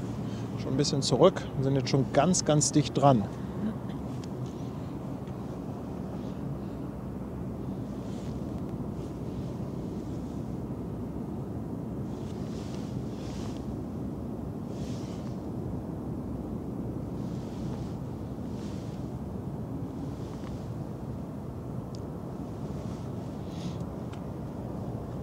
Die geht nicht lauter, die Hupe. Ja, können wir da vielleicht auch mal ein Spendenkonto einrichten? Hupe für Lauchi.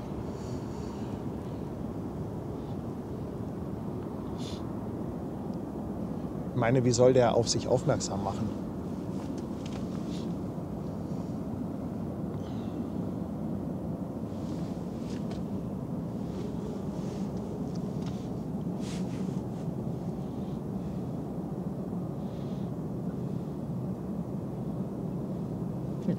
Guck mal, Sandra hat erstmal bei Lauchi Bescheid gesagt. Jetzt hat Lauchi Sandra am Hals. Ja, der freut sich. Ich meine, jeder möchte Sandra am Hals haben. Ja. Hallo? Also wenn er Sandra erstmal hat, dann kann ihm nichts mehr passieren. Ja, aber wenn Sandra und Peter in Hamburg mal wieder sind, dann kann Peter hier im Hafen fotografieren und Sandra fährt mit Lauchi LKW. Ja, das wär's doch. Sandra fährt dann erstmal irgendwo zu so einem Autohof und besorgt ihm eine vernünftige Hupe.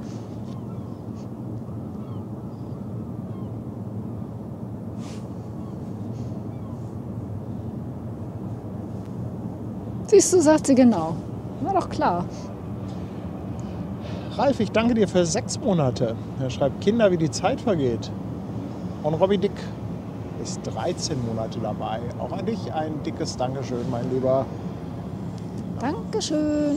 Danke, danke. Transport Till, 2 Euro Superchat nochmal. In die Spendenkasse kann doch das Sensationellgeld. Ach so, ja, ich würde sagen, wir entscheiden am Ende des Jahres, was wir mit dem Sensationellgeld machten. Wir hatten ja gesagt, dass wir das für die Seemannsmission spenden wollen, aber je nachdem, was da zusammenkommt, kann man das eventuell auch splitten in 2 Teile. Das machen wir dann Ende des Jahres. Und Nilsi schickt 2 Euro für einen LKW für mich. Dankeschön.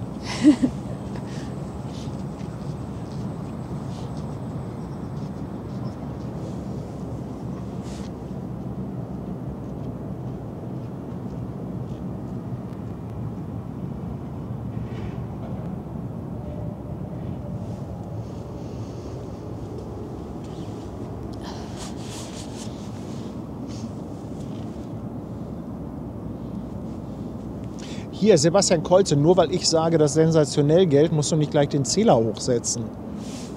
Hat er die wieder nach oben geschraubt? Ja, aber wegen jedem bisschen. Also ich finde, das zählt nur, wenn ich wirklich sensationell sage, weil etwas sensationell ist und nicht, weil ich sensationell jetzt sage, halt sensationell. Was ich jetzt alles gesagt habe, die 4, 5 Mal, die zählen jetzt nicht. Das ist ja totales Seemannsgarn, was du da redest. Sensationell ist sensationell, my friend.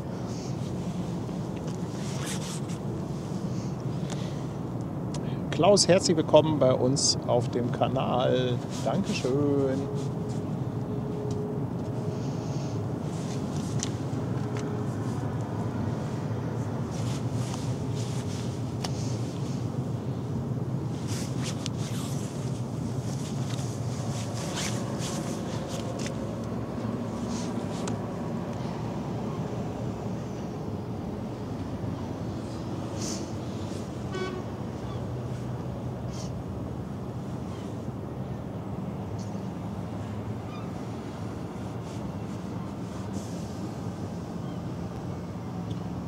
Ich sag dir, die Moderatoren werde ich auch noch irgendwie mit ins Boot holen bei dieser Nummer.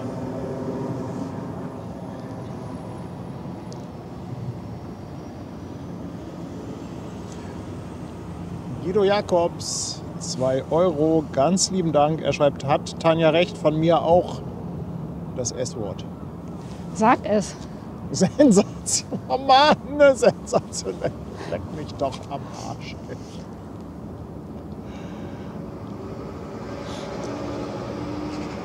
Lena sagt, das Bild ist der Hammer von der Qualität. Lena, das freut mich. Das freut mich sehr, dass du das sagst. Vor allem ist es immer so lustig. Du regst dich hier auf über sensationell und ich pack halt immer das Geld da rein. Also nur damit ihr es wisst. Ja, jetzt tu aber nicht so, als ob du es auch wirklich von deinem Konto nimmst. Naja, wir haben ja eh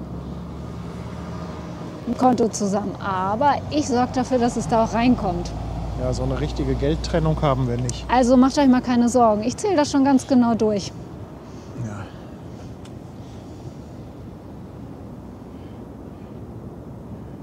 Birgit ist seit 13 Monaten dabei. Schreibt, schön, dass es uns gibt. Birgit, auch das ist lieb. Danke, danke. Nein, und hier zählt gar nichts doppelt. Und Remo, du haut jetzt die ganze Zeit hier. Ah, naja, es ist ja für einen guten Zweck. Eben. Und ich sag euch, irgendwann machen wir auch noch einen Stream mit der Seemannsmission. Dann seid ihr aber dran. Genau. Dann seid ihr dran. Dann werden wir euch um Spenden anbetteln. Dirk Weidmann schickt auch nochmal 2 Euro Superchat für sensationelle Unterstützung. Mit einem E hinten dran gilt das jetzt aber wirklich nicht. Ja, also es sind nicht auch noch sämtliche Formen dieses Wortes. Nur ohne das E hinten. Was kommt da denn noch? Ist das die Vapo? Oder ist das der Lotse?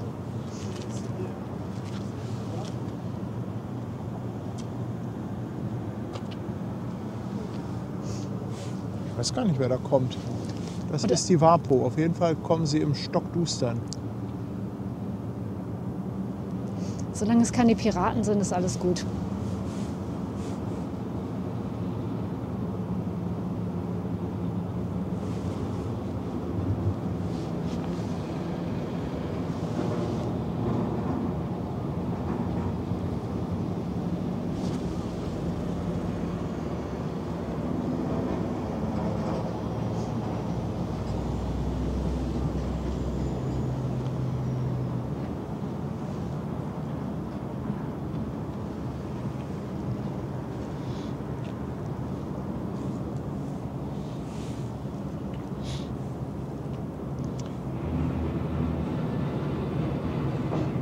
Das gibt's ja nicht. Guck mal, Gasti Lurksalot hat ein Sub verschenkt. Und weißt du an welchen User? Welchen Twitch-User? Nee. An den Twitch-User sensationell. Oh, Hast du den jetzt gerade entdeckt. erstellt?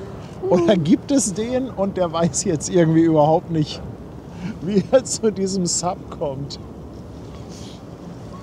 Guck mal, Andi sagt, er hätte noch einen alten Tresor, den könnte er als Spendenkasse umbauen. Aber den trägst du denn noch auf Deck 7 hoch.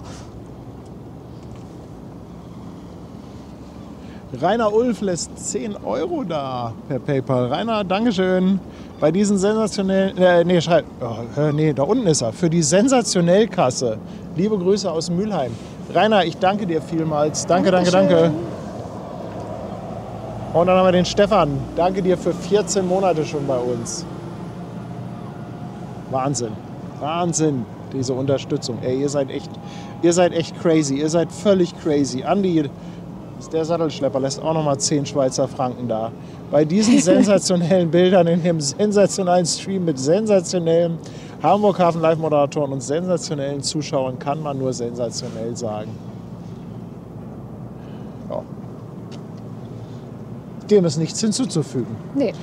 Aber ich glaube, ich werde mal bei YouTube als einen Wortfilter einfügen, dass man dieses Wort nicht mehr in den Chat schreiben kann. Quasi auf die Blacklist.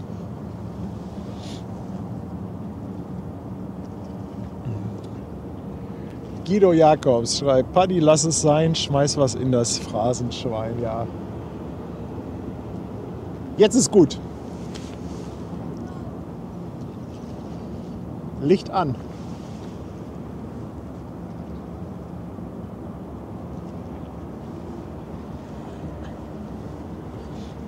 Ich mag ja dieses hellblau, ne? Ich finde das ja irgendwie, das ist eine schöne Farbe. Ja, die Meeresschiffe sind schön. Wobei das ja ursprünglich ein Hamburg-Süd-Schiff war, ganz in Rot, das war natürlich auch super schön. Das war noch schöner.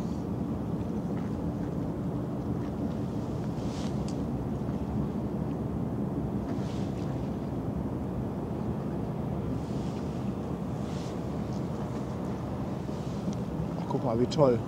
Der Schlepper haut das Licht raus und jetzt diese Schatten von den Leinen. Da gehen die Spaghetti runter.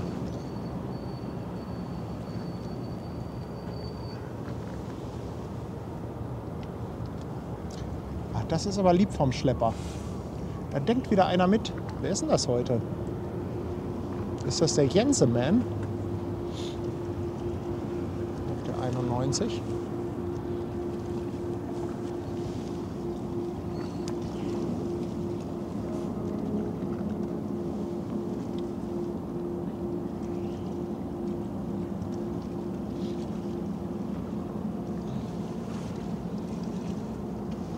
Diese Geräusche, ne?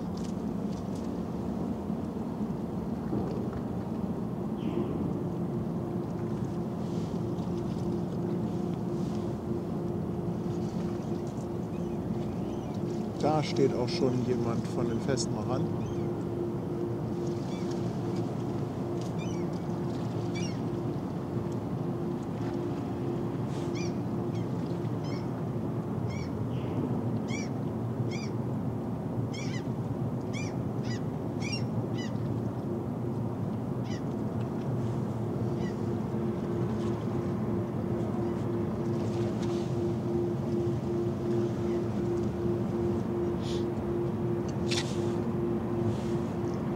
Ich finde ja, da könnte man stundenlang zugucken. Das Ja. könnte man auch so eine Dauerschleife haben, ne?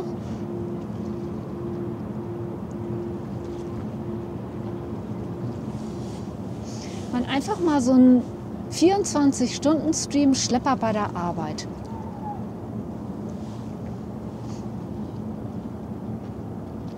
Die besten 10 aus 2 Jahren Hafenstream. Das wär's doch. Ja, viel Spaß beim Raussuchen.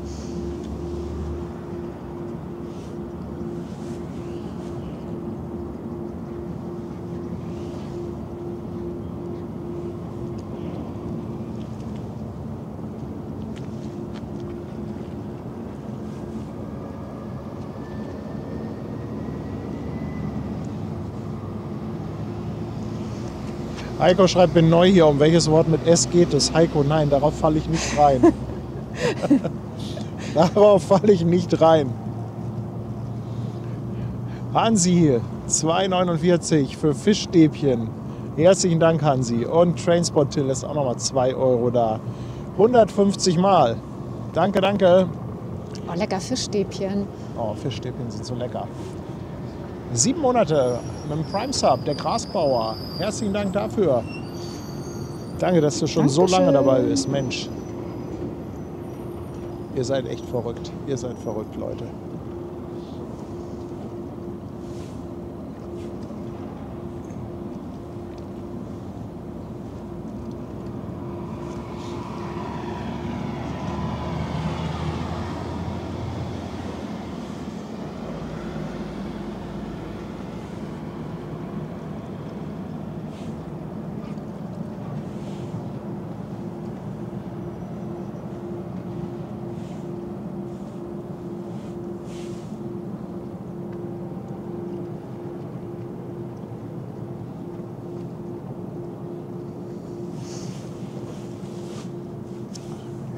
Also Schatz, heute musst du richtig in die Kasse einzahlen. Geht das eigentlich auch, wenn ich jetzt sensationell Du sage? kannst das.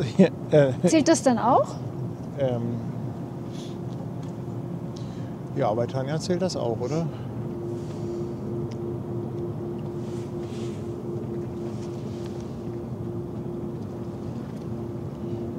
Weil der Hamburg-Spotter hat auch noch mal was im Pott.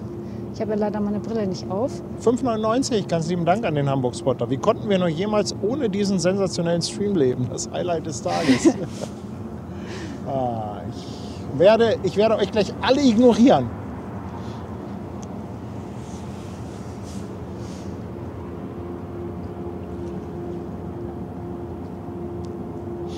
Ich habe es ja schon ein paar Mal probiert.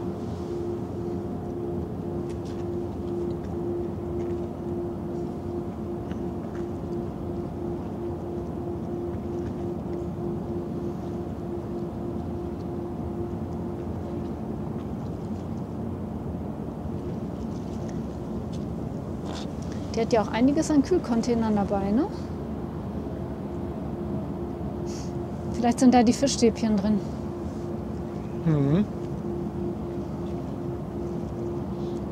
Wo fängt man Fischstäbchen eigentlich? Frag doch mal Captain Iglo, der muss es ja wissen. Ja.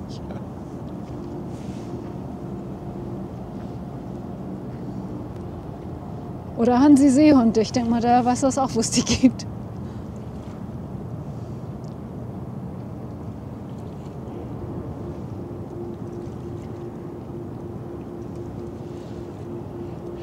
Ja, danke an Hansi Seehund. 2,49 nochmal. Und er schreibt, wie heißt das? Sehen, Sa, Tio, Melli. Dankeschön.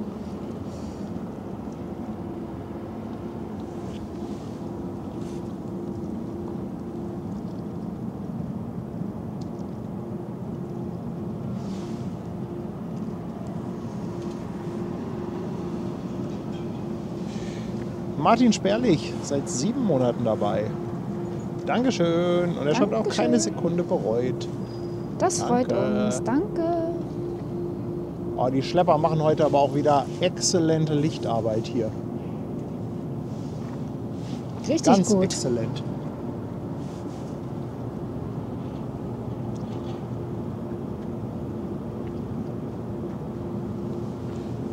Es sind einfach die Besten bei Fairplay.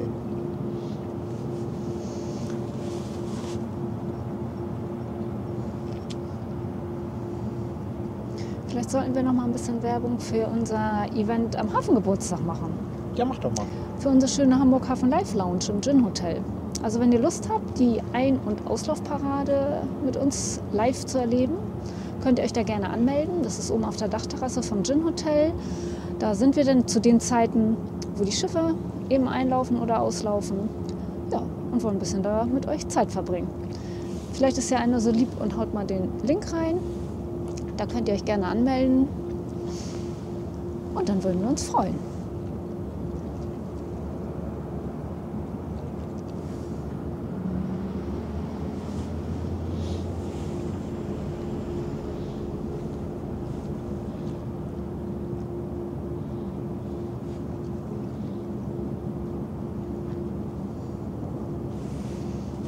Findest du es nicht auch immer unglaublich, wie fix unsere Moderatoren sind?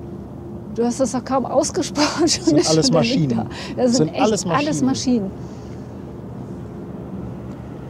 Darkentoasten ist seit 8 Monaten dabei auf Twitch. Danke für deinen Sub. Immer wieder klasse, diese Bildqualität. Um nicht sensationell zu sagen. Dankeschön. Sandra kann auch zum Beispiel auf YouTube und Twitch so schnell tippen. So schnell bin ich noch nicht so schnell bin ich noch nicht mal hin und her gesprungen. Da hat sie schon auf beiden Kanälen was geschrieben. Ich weiß nicht, wie sie es macht. Ja, Sandra hat so Tools, womit sie in allen Chats gleichzeitig unterwegs ist. Meinst du? Ja. Guck mal, wie hell diese Lampe ist. Wenn ich die richtig einstellen will, ist der Rest stockduster. Aber es ist natürlich hier hinten auch ganz schön, dass es hier eh noch hell ist, ne? Also hier vom Ja, Hafen ja. beleuchtet und Ich hätte gedacht, dass es hier lauter ist. Normalerweise stellen wir uns ja immer ein paar Meter weiter runter, weil wir dann die Mauer im Rücken haben. Die ist so ein bisschen Windschutz, aber heute ist ja kaum Wind. Also das habt ihr ja gesehen. Das Wasser ist ja relativ glatt. Und ich finde, von der Lautstärke, von der Autobahn geht es eigentlich, oder? das stimmt, ja. Und es ist auch nicht so wahnsinnig viel Lkw-Verkehr zum Terminal. Jetzt gerade ist einer vorbeigefahren, aber das kann natürlich auch schon mal sein, dass die hier wie an einer Perlenkette fahren. Ja, mit den LKWs, die rattern ja auch immer so, ne? Das hatten wir auch schon mal, dass sie richtig laut war. Aber ich glaube auch, dass es tagsüber war. Guido Jakobs lässt nochmal 5 € Superchat da und schreibt, einer geht noch rein. Wenn man aus dem Hafen streamt, muss was in das Phrasenschwein. Guido, danke dir vielmals. Herzlichen Dank. Andi Borchert auch nochmal 5 € Superchat. Tolle Bildqualität, Danke. so sensapiep herausragend. Dankeschön. Danke, Andi. Und 2,49 Superchat kommt von... Da hat sich doch jemand auf YouTube jetzt echt sensationell genannt. Kommt von sensationell schöner Stream heute. Ist unfassbar, was ihr euch einfallen lasst. Von sensationell kommt 2,49. Wer steckt dahinter? Ich will das wissen. Los, oute dich. Wie war dein Name vorher?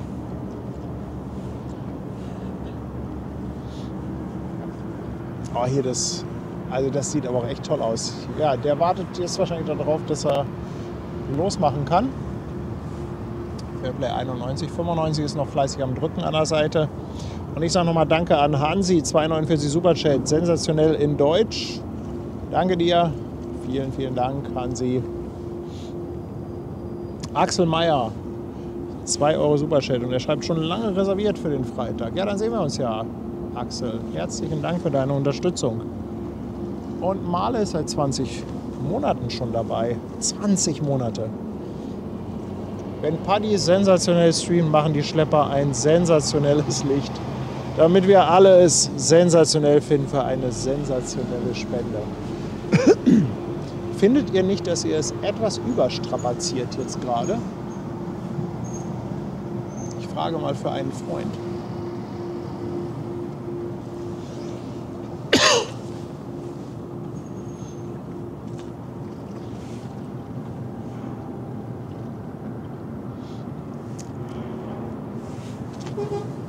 Kannst du das nochmal vorlesen? Der Stefan hatte eben nochmal gesagt, dass dieser Link zum Gin Hotel. Ja, weiß ich nicht, ob der Link, ob sich da was getan hat. Nein, hat sich nichts getan. Ich bin halt eben auch nochmal auf den Link gegangen. Also das ist der ganz normale Link. Hat das funktioniert, ja. Der funktioniert und das ist der Link halt vom Hotel. Und dann kommst du direkt auf die Seite, wo du dich anmelden kannst.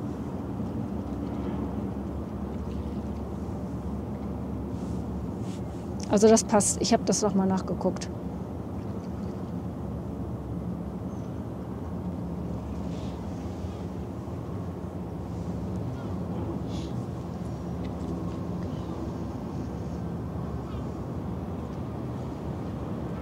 Das sieht so ein bisschen so aus, als ob Fairplay 91 darauf wartet, dass sie losgemacht werden, aber keiner kommt. Das hatten wir ja schon mal. Das war auch lustig, ne? Hatten wir schon mal. Irgendwann haben die dann gehupt.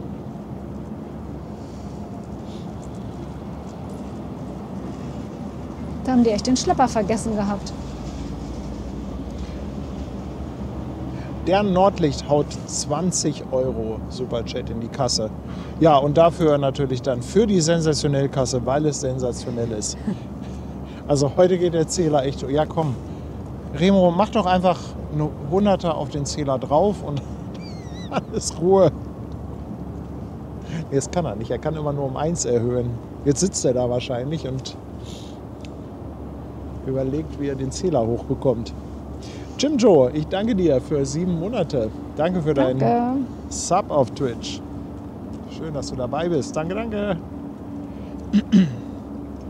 Guck mal, Gasti Lurksalot hat noch einen User gefunden, an den er einen Sub verschenkt, an Sensationeller. Sag mal, Gasti, jetzt mal, gab es die oder hast du die jetzt rausgesucht und verschenkst an irgendwelche willkürlichen User auf Twitch jetzt diese Subs?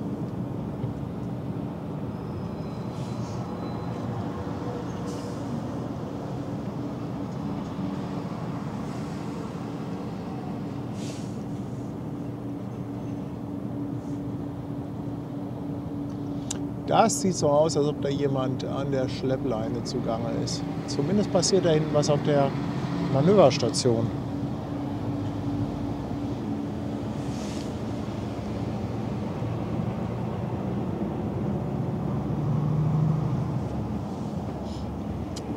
Ja, Fairplay 91 wird losgemacht. Jungs, ich danke euch für dieses wunderbare Manöver und vor allem für das schöne Licht.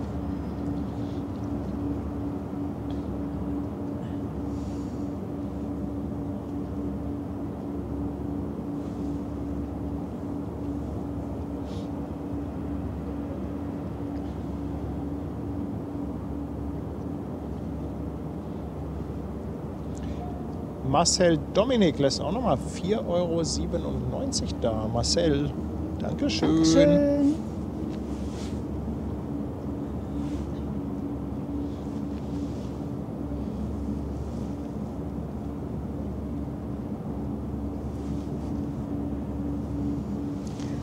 Hast du doch hier wieder Schlepper-Action. Ab nach Hause.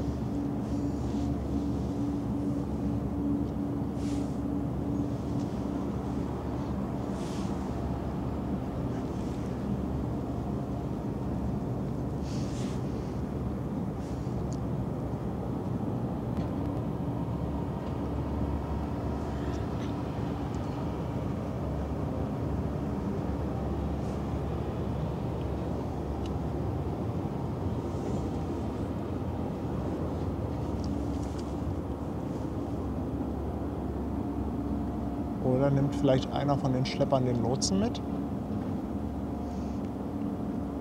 Haben wir auch schon mal gesehen.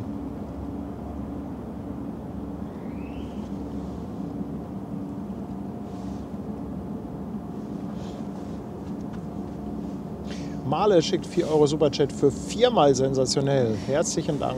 Dankeschön. Nee, der Schleppi fährt nach Hause. Oder zum nächsten Job. Kann auch sein.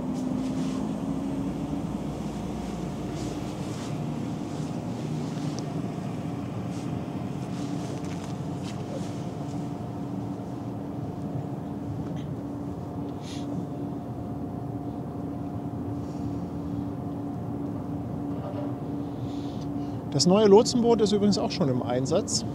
Erste Fotos habe ich schon auf dem Instagram-Account vom Donatus gesehen, dem Hamburg Harbor Pilot.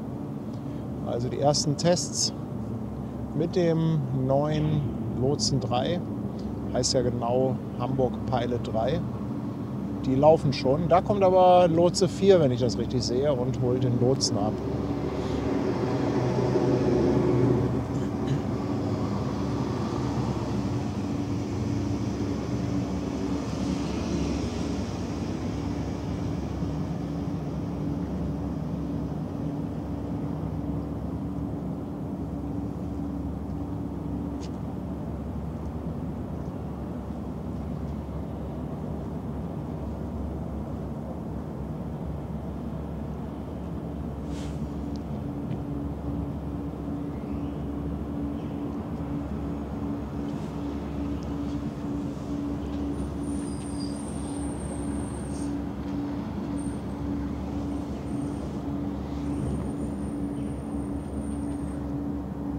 Aber das können wir doch noch mitnehmen, ne? Wie der Ja, Lotse also hier kommt. Lotse und wir warten, bis die Schlepper weg Ja, sind. ne? Ne? Der wird noch ein bisschen drücken hier, die 95, und dann wird der Lotse abgeholt. Das nehmen wir noch mit, das dauert jetzt auch nicht mehr so lange. Nein.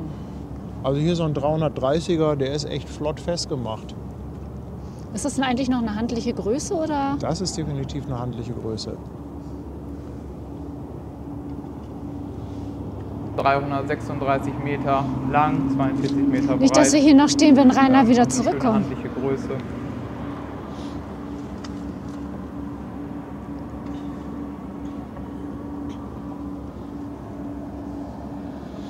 Guck mal, jetzt benennen die sich hier alle um. 12 Monate auf dem Fischmarkt, sensationell hoch 3. Ah, Leute, ey. Was ist denn los mit euch? Es ist doch erst Montag. Ja, eben, ist auch schön. Da kann doch noch kein Alkohol im Spiel sein. Aber stell mal vor, wenn die Woche schon so anfängt am Montag. Ich meine, das kann doch nur sensationell werden, Ja. oder? 95. Ist auch fertig. Ja, Philipp ist, glaube ich, jetzt in seinem Freiturn. Ich weiß gar nicht, wer jetzt der Ablöser ist.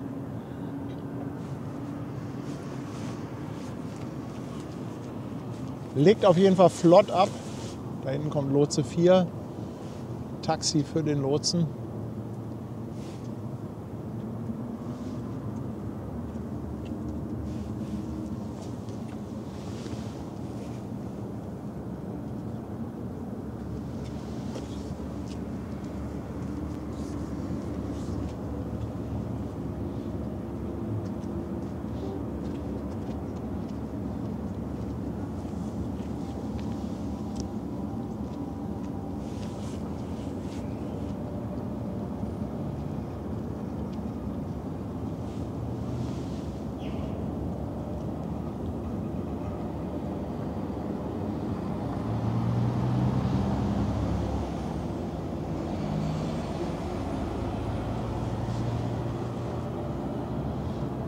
Sicherlich nicht für jeden der richtige Job.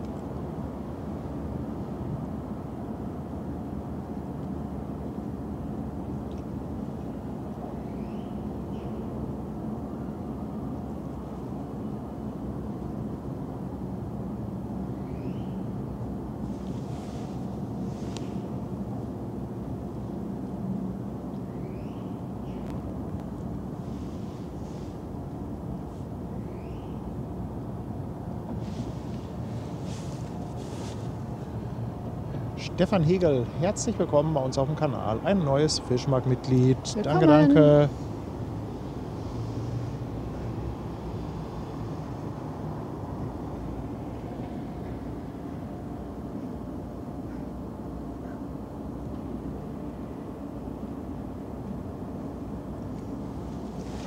Ja, so schnell kann das gehen, ne? Rucki zucki. Und schon ist der Job fertig. Triton schickt auch nochmal 200 Bits. Dankeschön für grandiose Bilder. Herzlichen Dank.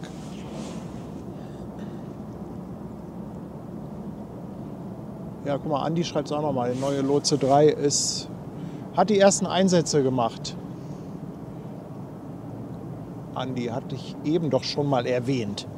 Hat er wieder nur mit einem Ohr zugehört.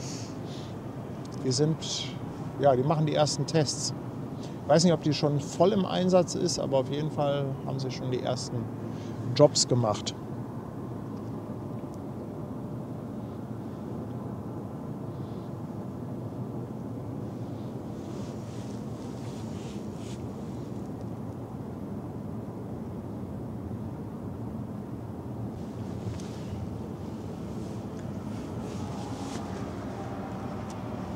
So.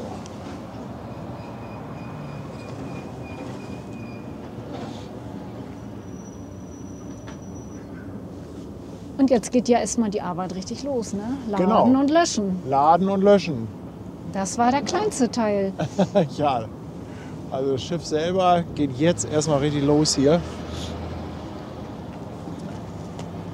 Aber für uns ist der Job eigentlich auch erledigt, oder? Das war doch eine schöne, knackige Nummer. Ich will mal hier die Kamera umdrehen.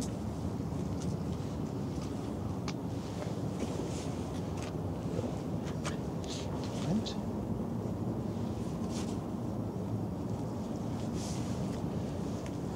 So. Hey, falscher Knopf, falscher Knopf. Da sind wir. Du hast einfach zu viele Knöpfe, ne? Kann Ich das habe zu sein? viele Knöpfe, ja. Ja, ihr Lieben, schöner, knackiger Stream zum Wochenstart. Ein bisschen Schiffchen hier in Waltershof, die St. Niklas Maersk. Also hat mir richtig gut gefallen. Wenn ihr später eingeschaltet habt, der Anfang war vom Licht her, glaube ich, ein absoluter Oberknaller. Da lohnt es sich auf jeden Fall noch mal ganz kurz zurückzuseppen und dann noch mal reinzuschalten. Ja, deswegen mussten wir auch so einen Schnellstart machen, ne? Ja, also morgen auf jeden Fall. Dann Stettin. 16:30 Uhr geht es höchstwahrscheinlich los mit dem Martin zusammen. Der macht mit uns einen Rundgang durch die Maschine und erklärt uns, wie eine Dampfmaschine funktioniert. Da denke ich mal, für alle, die so ein bisschen Background-Wissen haben möchten, ein bisschen technisch interessiert sind, für die wird das auf jeden Fall ein mega guter Stream. Freue ich mich schon richtig drauf. Ja, was der Rest der Woche so bringt, gucken wir dann mal. Ja, das Wir Wetter hangeln soll uns ja von ganz Stream gut zu werden. Stream. Wetter soll super werden, die ganze Woche.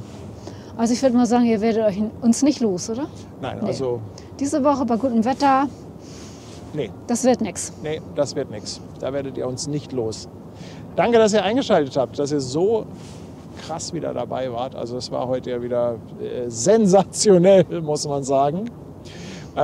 Vielen, vielen Dank, dass ihr überhaupt dabei wart. Aber danke natürlich auch für die Kanalunterstützung in Form von den ganzen Spenden, den ganzen Mitgliedschaften, die ganzen Subs, die ganzen Bits.